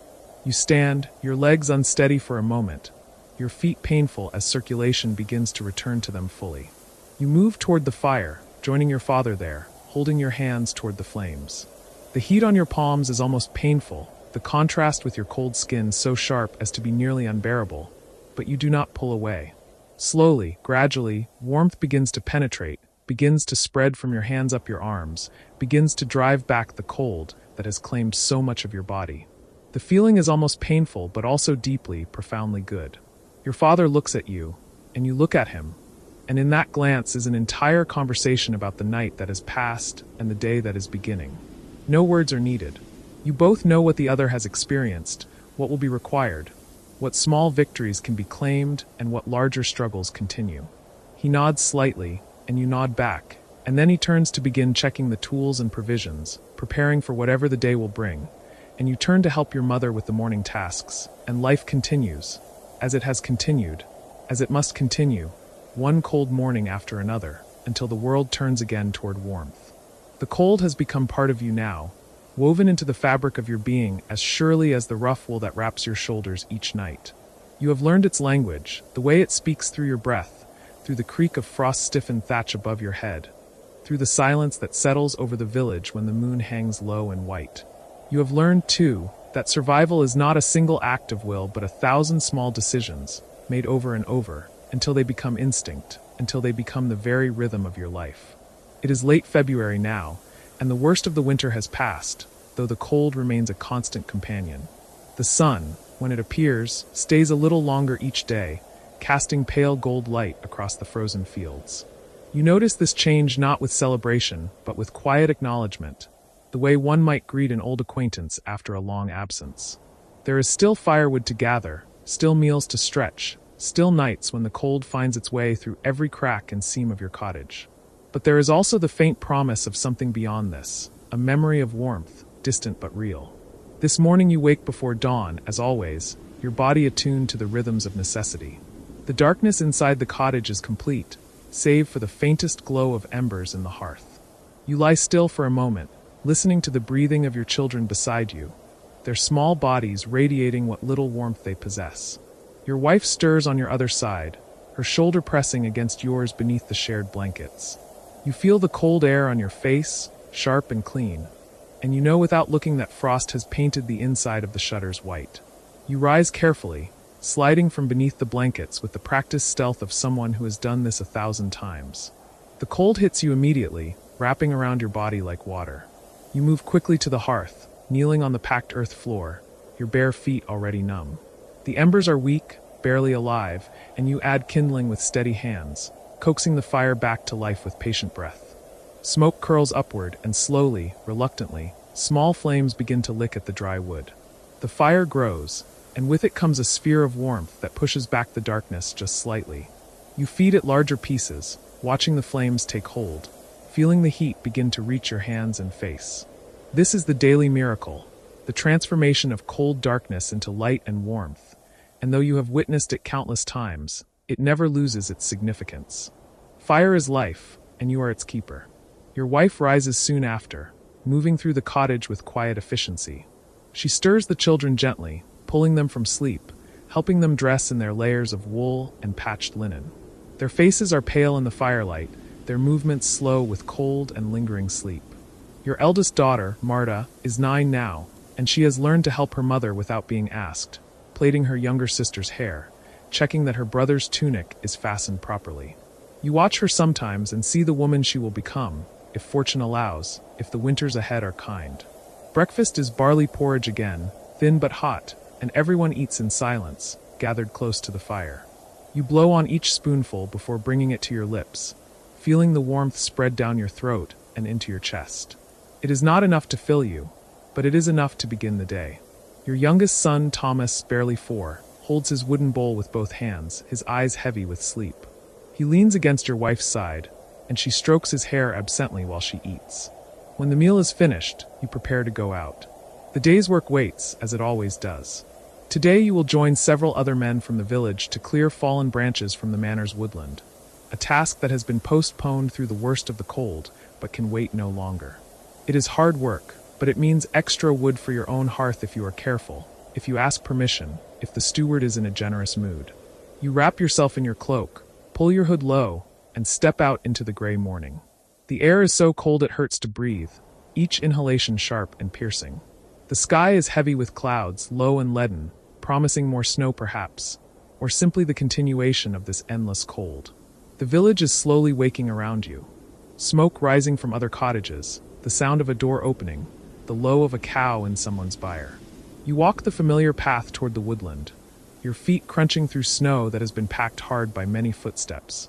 Other men join you along the way, emerging from their homes like shadows, their breath forming white clouds that hang briefly in the still air. You nod to each other, exchange brief words about the cold, about the work ahead, about the rumor that old Willem's cow has finally died. No one speaks loudly. The morning is too fragile, too cold for anything but quiet voices. The woodland is silent when you arrive, the trees standing bare and black against the pale sky. Snow lies thick between them, unmarked except for the delicate tracks of birds and small animals. You and the other men spread out, beginning the work of identifying fallen branches, clearing paths, cutting wood. The labor warms you quickly, and soon you push back your hood, feeling sweat begin to form beneath your tunic despite the cold. The rhythm of the work is familiar, almost meditative. The swing of the axe, the crack of wood, the satisfying thud as a branch falls free. Your muscles remember this, even after weeks of less demanding labor, and you fall into the pattern easily. Around you, the other men work with the same steady purpose, their breath coming harder as the morning progresses, their faces reddening with effort. During a brief rest, you lean against a tree and look up through the bare branches at the sky. A raven passes overhead, its wings black against the gray, its harsh call breaking the silence. You watch it disappear into the distance and think of nothing in particular, simply allowing your body to rest, your lungs to fill with cold air. This is how you have learned to exist, in these small moments between labor, in these brief pauses where thought is not required, where you can simply be. By midday, a pile of cut wood has grown at the edge of the clearing. The steward arrives, inspecting the work, counting the branches. He is not unkind, this steward, though his position requires him to maintain distance, to enforce the Lord's rights. He nods his approval, and tells you that each man may take one bundle of wood for himself. You feel a small surge of satisfaction. It is not much, but it is something, and tonight the fire will burn a little hotter, a little longer. You select your wood carefully, choosing pieces that will burn well, and bundle them with rope you have brought for this purpose. The weight on your shoulder is welcome as you begin the walk back to the village. This wood represents warmth, represents hours when your family will not shiver, when the children can sleep without waking from cold. It is wealth of a kind that cannot be counted in coins, but is nonetheless precious. The afternoon stretches before you, and there are other tasks waiting. The animals need tending, the cottage needs checking for new drafts, firewood needs stacking. Your life is built from these tasks, one layered upon another, creating a structure that holds back the chaos of cold and hunger and uncertainty. You do not think of it this way. You simply do what must be done, what has always been done, what your father did and his father before him. That evening, as the family gathers again around the fire, you notice your wife moving more slowly than usual. She winces slightly as she lowers herself to sit, one hand pressed to her lower back. You catch her eye, raise your eyebrows in silent question, and she shakes her head slightly, offers a small smile. It is nothing, the gesture says, merely the accumulation of 1,000 small aches that come with a life of labor. You have your own such aches, your shoulder that stiffens in cold weather, your knee that sometimes refuses to bend properly in the mornings. These are the taxes the body pays for survival. The children are quieter than usual tonight, their energy sapped by the cold and the meager meals. They huddle close to the fire, and Marta tells them a story she has heard from her grandmother, something about a fox and a farmer and a barrel of apples. Her voice is soft, barely audible above the crackle of the fire, but her siblings listen intently, their eyes reflecting the flames. You feel a tightness in your chest as you watch them, a fierce protectiveness mixed with helplessness. You would give them anything, warmth, food, safety, but you have only what you have, and it must be enough. Your wife begins to sing quietly, a melody without words that you recognize from your own childhood. It is a sound like wind through grass, like water over stones, something that speaks of continuity, of generations linked across time. The children's eyelids grow heavy, and one by one they begin to drift towards sleep, still sitting upright, still leaning against each other and against you. When full darkness has fallen, and the fire has been banked for the night, you help settle the children into their sleeping place. They curl together naturally, seeking each other's warmth, and you cover them with every blanket and cloak you possess. Your wife joins you in your own sleeping area, the two of you lying close beneath the thin covers, sharing heat, sharing breath. You lie awake for a while, as you so often do, your mind moving through the inventory of concerns: food, firewood, the health of the animals, the 100 small things that require attention. But beneath these practical worries, there is something else, something you do not have words for. It is a sense of continuity, of being part of something larger than yourself, a chain of lives stretching back through time and forward into an unknown future. Your father slept as you sleep now, in cold darkness, wrapped in rough wool, surrounded by family. His father before him. Generations of peasants in rough cottages on cold nights, surviving, enduring, passing on life despite everything. You think of Marta, of her small hands plaiting her sister's hair, of the way she listens so intently to stories. You think of your sons, their thin bodies and bright eyes. You think of the children they might have one day, if fortune allows, if they survive, if they find their own partners and build their own lives in cottages much like this one. It is not a comfortable thought, not exactly. You would wish easier lives for them, warmer nights, fuller bellies. But you also understand, in a way you cannot articulate, that this struggle, this constant negotiation with hardship, has made you who you are. It has taught you endurance and patience and the value of small comforts. It has shown you that the human spirit is both fragile and remarkably resilient, that people can adapt to circumstances that seem unbearable and find, if not happiness, then at least moments of peace. The wind rises outside, rattling the shutters, and you pull the blankets more tightly around your family. Your wife's breathing is deep and even, and you take comfort in this sound, in the warmth of her body beside yours. The children murmur in their sleep, small sounds of dreaming, and you listen to each one, confirming their presence, their persistence. Slowly, gradually, you feel sleep beginning to claim you. The cold recedes slightly, or perhaps you simply stop noticing it, your consciousness dimming, your thoughts scattering like leaves in wind. Tomorrow will bring more labor, more cold, more challenges.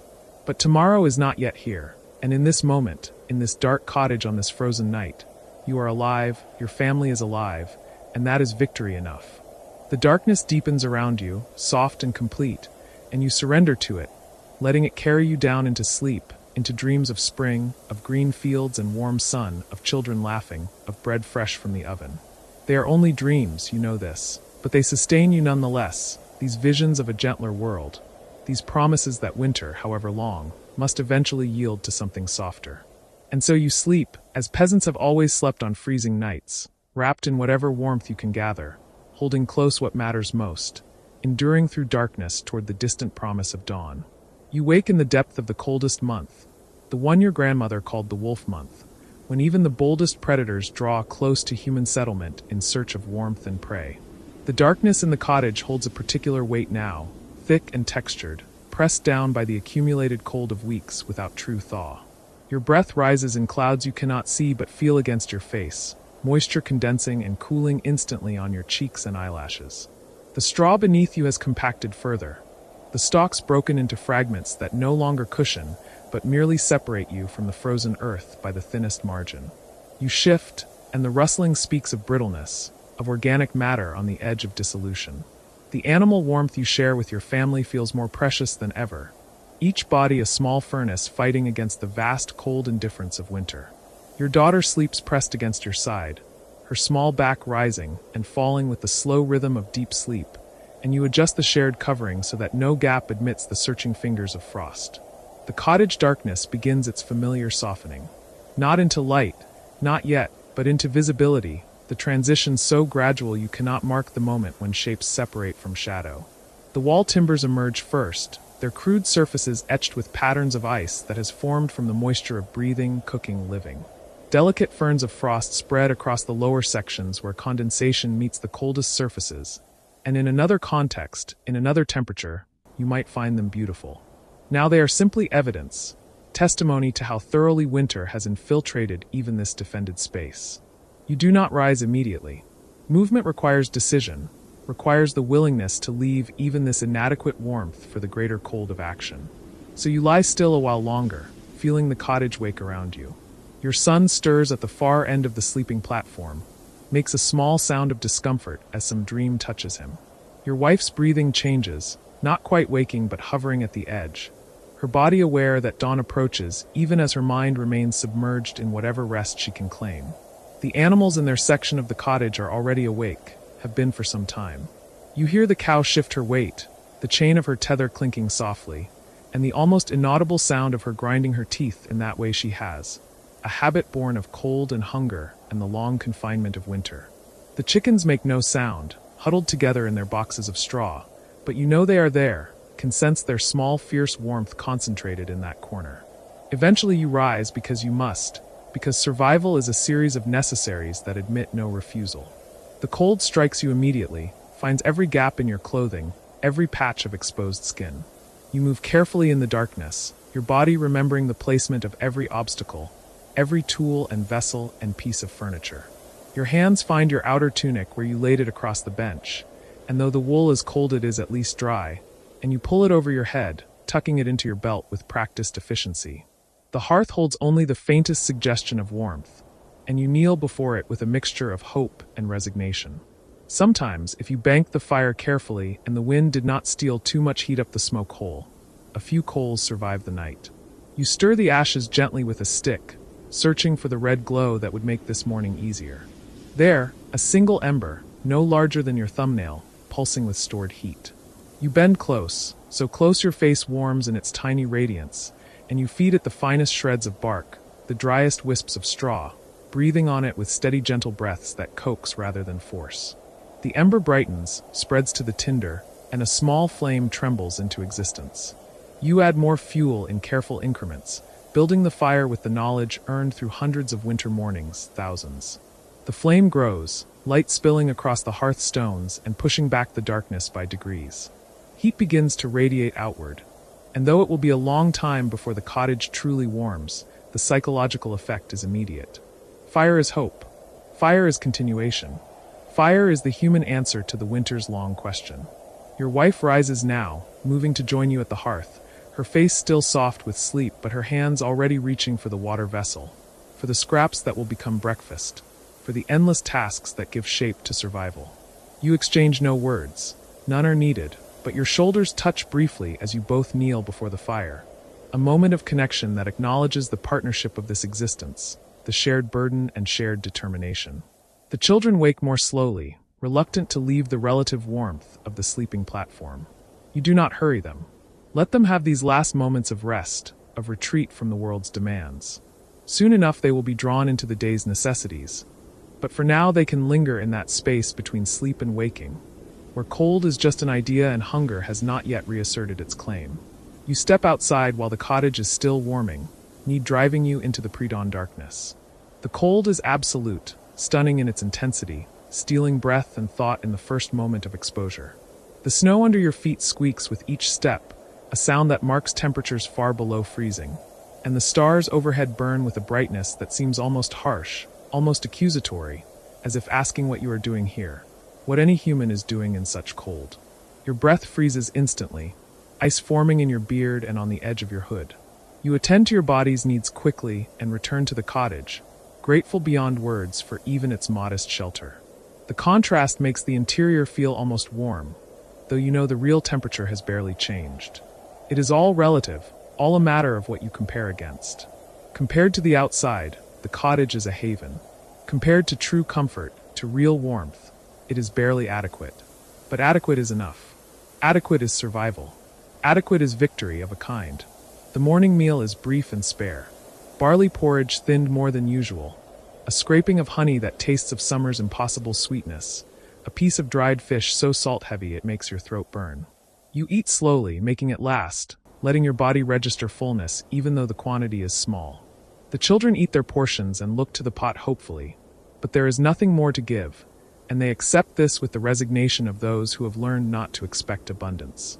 After eating, you attend to the animals. The cow needs milking, though her production has fallen to almost nothing, the thin stream of milk barely worth the effort. But you take it anyway, every drop precious, and the cow stands patiently, her great warmth radiating in the cold cottage, her presence a comfort beyond her practical value. You speak to her softly, words of thanks and encouragement, and her ear swivels toward you, acknowledging the communication even if the specific meaning escapes her. The chickens receive a handful of grain, precious grain that you measure with aching care, knowing how little remains, knowing that the spring planting depends on what you can preserve through these final weeks of winter.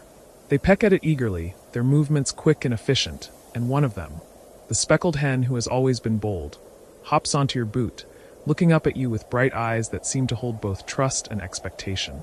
You smile despite everything, despite the cold and the hunger and the weariness, because there is something irreducibly hopeful about a chicken, something that insists on continuing regardless of circumstances. The day unfolds in its familiar pattern. There is wood to be brought in from the diminishing pile outside, each log assessed and chosen with care, because waste is unthinkable. There is water to be fetched from the well, a journey you make with your son, both of you wrapped as heavily as your limited clothing allows. The path to the well is packed hard from weeks of use, and other villagers are already there, moving slowly in the cold, speaking little, conserving energy for the tasks that matter. You nod to your neighbor, the man who lives 3 cottages down, and he nods back, his face nearly hidden within his hood, but his posture speaking of fatigue that matches your own. His family has suffered this winter, you know. One of his children, the smallest, did not survive the coughing sickness that moved through the village in the dark of midwinter. There are no words adequate to that loss, so you offer none, but your acknowledgement carries weight, carries witness to his grief and his persistence. Back at the cottage, your wife has used the morning's fire to begin work on a task she has been delaying, the mending of the shared covering that protects your family each night. The fabric is nearly worn through in places, the patches themselves now needing patches, and she works with thread spun from scraps, her needle moving slowly and fingers stiff with cold. She has placed herself as close to the fire as possible without risking the fabric, and she works with absolute concentration, each stitch a small victory over entropy, over the tendency of all things to fall apart. Your daughter sits beside her, learning by watching, her own small piece of cloth held ready for when her mother will let her try. This is how knowledge passes, you think, watching them. Not through grand instruction, but through proximity, through the slow absorption of skill and technique, and the deep understanding that these tasks are not optional, not decorative, but essential to continuation. The afternoon brings visitors, unusual in such cold, but not unheard of. 2 men from the Lord's estate, wrapped in significantly better woolens than any villager possesses, moving on a circuit that takes them to every cottage in the village. They bring news. The winter stores at the manor are also running low, they say, though you suspect low means something different behind those stone walls than it does here.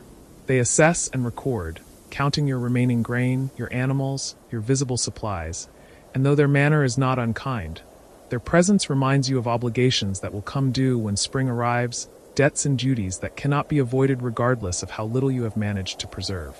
After they leave, your wife stands at the door for a long moment, looking out at the snow-covered village, her expression unreadable. You know what she is thinking because you are thinking it too, that every handful of grain counted by the Lord's men is a handful that might have fed your children, that the security of those behind manor walls is built on the precariousness of those in cottages like yours. But there is no point in speaking these thoughts aloud, no action they might prompt, so you both simply acknowledge the reality and return to the tasks at hand, because that is all you can do, all anyone can do. The light begins to fail early, winter days being brief even as they slowly lengthen towards spring. You bring in extra wood while visibility remains, piling it near the hearth, so you will not have to venture out after full dark. The cold is intensifying as the sun withdraws, and you can feel it pressing against the cottage walls, testing for weakness, searching for entry. You gather as a family for the evening meal, which is much like the morning meal, simple and insufficient but shared. The fire throws dancing shadows on the walls, and in its light your family's faces take on a quality of timelessness, as if you are not only yourselves but also all the families who have gathered like this through all the winters humans have endured. Your children's faces, thin from months of short rations, still hold that essential vitality, that forward-looking energy that belongs to the young. Your wife's face shows the marks of hardship, the lines around her eyes deeper than they were at winter's start, but also shows determination, the set of her jaw speaking of refusal to yield. After the meal, in the brief time before sleep claims you, your son asks you to tell a story. He is nearly too old for this, growing into the young man he will become, but the request emerges anyway, perhaps prompted by cold or hunger or simply the need for something beyond the day's narrow concerns. You hesitate, tired to your bones, but you see your daughter's face turn toward you hopefully, and your wife's slight nod of encouragement, and so you begin. You tell them a story your grandfather told you, about a winter even colder than this one, when the village faced starvation and survival seemed impossible. In that desperate time, according to the story, the people made a collective decision to share everything, to break open every private store and distribute it equally, trusting that communal survival was the only survival possible. And the story claims that because of this choice, because of this willingness to trust each other, they not only survived but emerged stronger, more unified, their bonds deepened by shared sacrifice. You do not know if the story is true. Perhaps it happened exactly as told. Perhaps it is aspirational fiction, a narrative designed to encourage cooperation in difficult times. But the truth of its factual basis matters less than the truth of its meaning. The reminder that survival is rarely individual, that the bonds between people are as essential as food and fire and shelter. Your children listen with complete attention, their eyes reflecting firelight, and when you finish they are quiet for a moment before your daughter asks, "Will we survive this winter?" Her voice is small but not afraid, simply seeking information, wanting to know what to expect. You look at your wife, and she looks back, and in that exchange you communicate the complexity of the answer. That you believe you will survive, that you are doing everything possible to ensure it, that there are no guarantees, that life is always uncertain, that hope is not foolish but necessary. But to your daughter you say simply, "Yes, we will survive. We are surviving. Each day we continue is proof of our survival." She accepts this, nods, and settles back against her brother, satisfied for now with the assurance, with the steady certainty in your voice, even if that certainty is partly performance, partly will imposed on uncertainty. As night deepens, you bank the fire carefully, preserving as much heat as possible while ensuring the coals will live until morning. The cottage settles into its nighttime sounds, the creak of cooling wood, the soft animal noises from the other section, the breathing of your family. You lie down on the sleeping platform, your wife beside you, your children close, and you arrange the shared covering over all of you, tucking it carefully, excluding drafts, creating the small defended space that will see you through another night. The cold presses in from all sides, infinite and patient, but here in this small space there is warmth, imperfect but real. Here there is breath and heartbeat and the simple fact of continuation. You think about all the peasant families across all the cold lands, lying down in cottages much like this one, fighting the same battle against the same winter, and you feel a connection to them, a solidarity that transcends distance and individual experience. You think about the countless generations who have done this before you, who have lain in the dark and the cold and the uncertainty, who have risen each morning and chosen to continue, to try to hope. The weight of that history is somehow comforting, evidence that this is endurable, that humans can persist through almost anything, that spring has always eventually come even after the longest winters.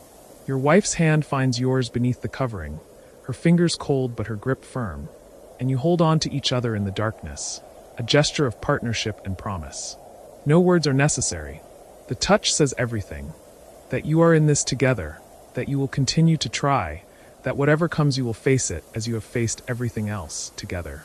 Sleep begins to pull at you, that slow dissolution into unconsciousness that offers escape from cold and hunger and worry.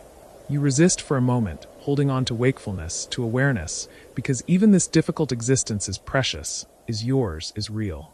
But eventually you surrender to it, letting yourself drift down into sleep's temporary refuge. You dream, though you will not remember the details in the morning, only the feeling of them. Dreams of warmth and light, of fields green with growing grain, of your children laughing in sunshine, of abundance and ease and the simple pleasure of being comfortable, of not being cold, not being hungry, not being afraid. And then you wake again, in the deep middle of the night, called to consciousness by some small sound, or perhaps by nothing at all, simply by the randomness of sleep's interruptions. The darkness is absolute, the cold profound, and for a moment disorientation grips you, uncertainty about where you are, when you are, who you are. But then memory returns, context reasserts itself, and you are once again yourself, in your cottage, in your life, in the depths of winter. You listen to your family breathing around you, each breath a small defiance of the cold's desire to still all motion, all warmth, all life. You count them by sound, wife, son, daughter, all present, all continuing. You do not try to return to sleep immediately. Instead you lie there in the darkness, taking inventory of sensation, of existence. The cold against your face where it emerges from the covering. The faint smell of smoke and animal and human habitation. The slight ache in your hip where it presses against the thin straw. The subtle warmth where your body touches your wife's. All of it is real, present, undeniable. And in this moment, unexpected and unplanned, something shifts in your understanding. The cold is still cold, the hunger still hunger, the hardship still hard. Nothing about the external circumstances has changed. But your relationship to them transforms in some subtle way. You stop fighting them, stop resenting them, stop wishing they were different. You simply acknowledge them, accept them, incorporate them into the larger understanding of what your life is, what this winter is, what survival means. This is not resignation, not defeat. It is something closer to peace, to the recognition that suffering and endurance are not aberrations, but part of the texture of existence, woven into the fabric of life as completely as joy and rest and satisfaction. The winter is hard, yes, but the winter is also real, also valuable in its way, also part of the cycle that makes life possible. The cold tests you, shapes you, teaches you things that comfort never could. You think about the sleep you have managed to find on these freezing nights, the rest you have claimed despite inadequate bedding and insufficient warmth. It is not the sleep of luxury, not the deep, undisturbed slumber of the truly comfortable, but it is sleep nonetheless, sufficient to continue, to restore enough to try again when morning comes. And perhaps that is the real lesson of these winter nights. That enough is enough, that survival does not require perfection or abundance, only adequacy repeated through time, only the willingness to try again after each night's small death. The darkness begins its almost imperceptible softening toward dawn, and you recognize that you have remained awake through much of the night, your thoughts wandering through territories both dark and illuminated. But you do not feel tired in the way exhaustion manifests. Instead, you feel oddly clear, alert, present to the moment and to your own existence within it. Your wife stirs beside you, and you know she has been awake too, that she has been having her own nighttime thoughts, traveling her own paths through the darkness. You do not need to ask what she has been thinking. You know her well enough to guess, worries about food, about the children's health, about whether spring will come in time, about the 100 small and large concerns that accompany responsibility for other lives. "We'll be all right," you whisper, so quietly only she can hear. Not a promise, not a guarantee, but an assertion of intention, of will, of hope. "Yes," she whispers back, and in that single word you hear everything she means, belief and doubt, hope and fear, determination and weariness, all mixed together in the complicated reality of endurance. The dawn comes fully now, light seeping into the cottage with its usual reluctance, revealing the familiar space in all its humble detail. Another night survived. Another morning arrived at. Another chance to continue. You rise, and your wife rises, and together you approach the hearth, kneeling before the ashes to search for surviving coals, to begin the day's first essential task, to bring fire back into being, to push back the cold one more time. And as you work, as the ember reveals itself and catches and grows into flame, as heat and light begin their small reconquest of the cottage space, you feel something like gratitude. Not for the hardship, not for the cold or the hunger or the uncertainty, but for the opportunity to meet them, to test yourself against them, to discover what you are capable of enduring. The winter has taught you things you could not have learned otherwise. It has shown you the depths of your own resilience, the strength of your family's bonds, the intricate web of dependence and support that makes survival possible. It has stripped away everything inessential and shown you what remains, what truly matters when all comfort and ease are removed. Your children wake and join you by the fire, still sleepy but drawn by warmth and by the promise of another day. They do not complain about the cold or the sparse breakfast they know is coming. They have adapted, as children do, finding normalcy in circumstances that once seemed extreme, building their understanding of life on the foundation of this winter's lessons. You look at them, at their thin faces and bright eyes, and you feel a surge of love so strong it is almost painful, a fierce protective tenderness that makes you understand what parents throughout all of history have felt, looking at their children in hard times, wanting desperately to shelter them from suffering while knowing that some suffering is inevitable, is part of what makes them strong. The morning unfolds in its now familiar pattern, each task completed with practiced efficiency, each movement economical and purposeful. You have learned to waste nothing, not heat, not food, not energy, not motion. Every action serves multiple purposes where possible, every resource stretched to its maximum utility. This too is a skill the winter has taught, a discipline that will serve you even when abundance returns. And abundance will return. Spring will come, impossible as that seems in this moment of deep cold. The snow will melt, the earth will thaw, seeds will be planted and will grow, and there will be green things again, and warmth without fire, and food that does not have to be portioned out with desperate care. You know this with a certainty that transcends current circumstances, because you have lived through enough winters to know that they end, that the cycle turns, that seasons follow each other with absolute reliability. But knowing spring will come does not diminish the reality of winter, does not make the present cold less cold, or the present hunger less sharp. You must live in this moment, in this day, in this particular morning, not in the imagined future or the remembered past. Presence is what winter demands, full attention to the immediate, to the now, to the next necessary thing. Your neighbor appears at your door mid-morning, seeking to borrow a tool, and you welcome him in, grateful for the human contact, for the reminder that you are not alone in this endurance. He stamps snow from his boots and unwraps his face covering, revealing features reddened by cold and marked by the same weariness you see in your own reflection when you catch sight of yourself in still water. You speak of small things, practical matters, the state of the paths and the behavior of the animals and the quality of the stored grain. You do not speak of deeper things, of fears or hopes or the loss his family has suffered. But these unspoken matters hover around your conversation, present in every pause, every careful choice of words. Male friendship, you have learned, often works this way, communion achieved through companionship rather than confession, through presence rather than revelation.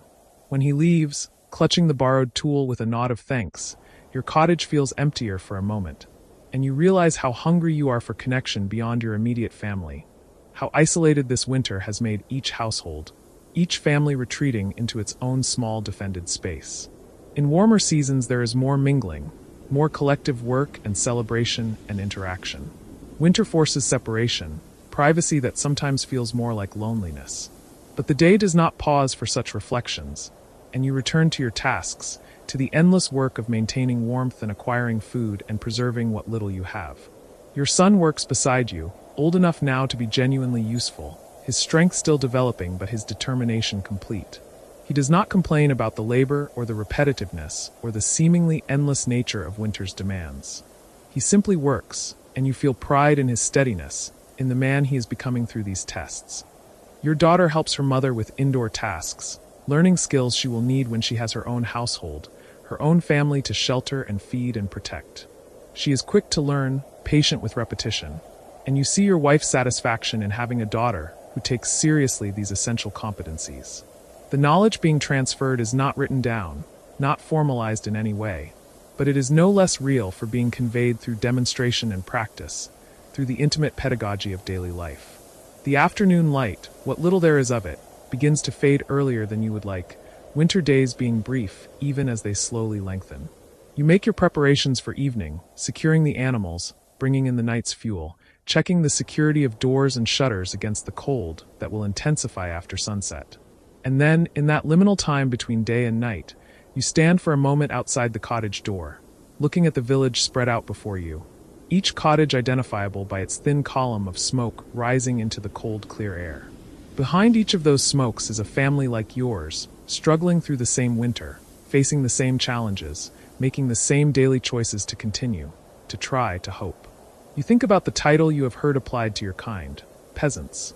It is meant to designate your place in the social order, to mark you as lowly, as simple, as existing at the bottom of the hierarchy of human worth.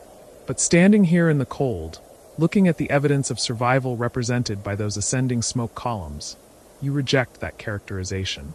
There is nothing simple about endurance, nothing lowly about the complicated skills required to survive seasons like this, nothing base about the fierce determination to protect and provide for those you love. You are not simple. You are complex, capable, knowledgeable in ways that those who have never faced such winters cannot comprehend. Your life may lack luxury, may be constrained by circumstances beyond your control, but it is not lesser for that. It is real, authentic, fully lived within its particular constraints and possibilities. The cold begins to bite through your clothing, and you turn back to the cottage, to the light and relative warmth within, to your family and the evening ahead. The door closes behind you, shutting out the vast and different cold, creating once again that small defended space that is the foundation of all human survival: shelter, warmth, companionship, hope. The night comes fully, and you gather once more at the hearth, faces illuminated by firelight, bodies drawn close for warmth, and you share the simple evening meal, and you speak quietly of small things, and you watch your children's faces, and you hold your wife's hand, and you feel the full weight of this life, this existence, this particular embodiment of the human experience. And when sleep finally comes, when you lie down once more on the worn straw with your family close around you, when you pull the patched covering over your shared warmth and close your eyes against the darkness, you carry with you the knowledge that you have done it again, survived another day, provided another small increment of protection and care, moved one day closer to spring. The cold remains absolute and patient, and the hunger remains, and the weariness remains, but they do not defeat you. They shape you but do not break you. They test you but do not find you wanting. You are here, present, continuing, and that itself is victory. In the darkness, you hear your daughter's breathing soften into sleep, and your son shift into a more comfortable position, and your wife's slight sigh as she too surrenders to rest. And these small sounds are the most important sounds in the world, evidence of life, of continuation, of presence. And you think, as sleep finally claims you, that this is what it means to be human, not to avoid suffering but to meet it, not to escape difficulty but to endure it, not to deny limitation but to work within it, to find meaning and connection and purpose even in the hardest circumstances, to love fiercely even when loss is possible, to hope even when evidence is thin, to continue even when tired, to rise again each morning and try again, to make of survival something more than mere existence, to transform endurance into dignity, to sleep on freezing nights and wake to frozen mornings and still choose to go on. The winter holds you in its grip, but you hold your family in yours, and that exchange, that mutual holding, creates meaning sufficient to continue, warmth enough to survive, hope adequate to endure. And in the morning, you will wake again, and you will begin again, and you will survive again, one day following another, one night yielding to the next dawn. The cycle continuing as it has always continued, as it will always continue. Human persistence outlasting winter's worst, love proving stronger than cold, life insisting on itself despite all that opposes it. This is where peasants sleep on freezing nights, in cottages like this one, on straw worn thin, under coverings patched and repatched, pressed close for warmth, holding on to each other and to hope, surviving not through strength alone but through persistence, through adaptation, through the stubborn refusal to yield, through the knowledge that spring, however distant, is real, is coming, is certain. And this sleeping, this nightly surrender to rest despite cold and discomfort, this daily rising to face again what must be faced, this continuing in the face of all that makes continuing difficult, this is not tragedy. This is not defeat. This is the human story in its most essential form, stripped of ornament and luxury and ease, revealed in its fundamental elements. This is survival. This is endurance. This is love. This is life. And it is enough.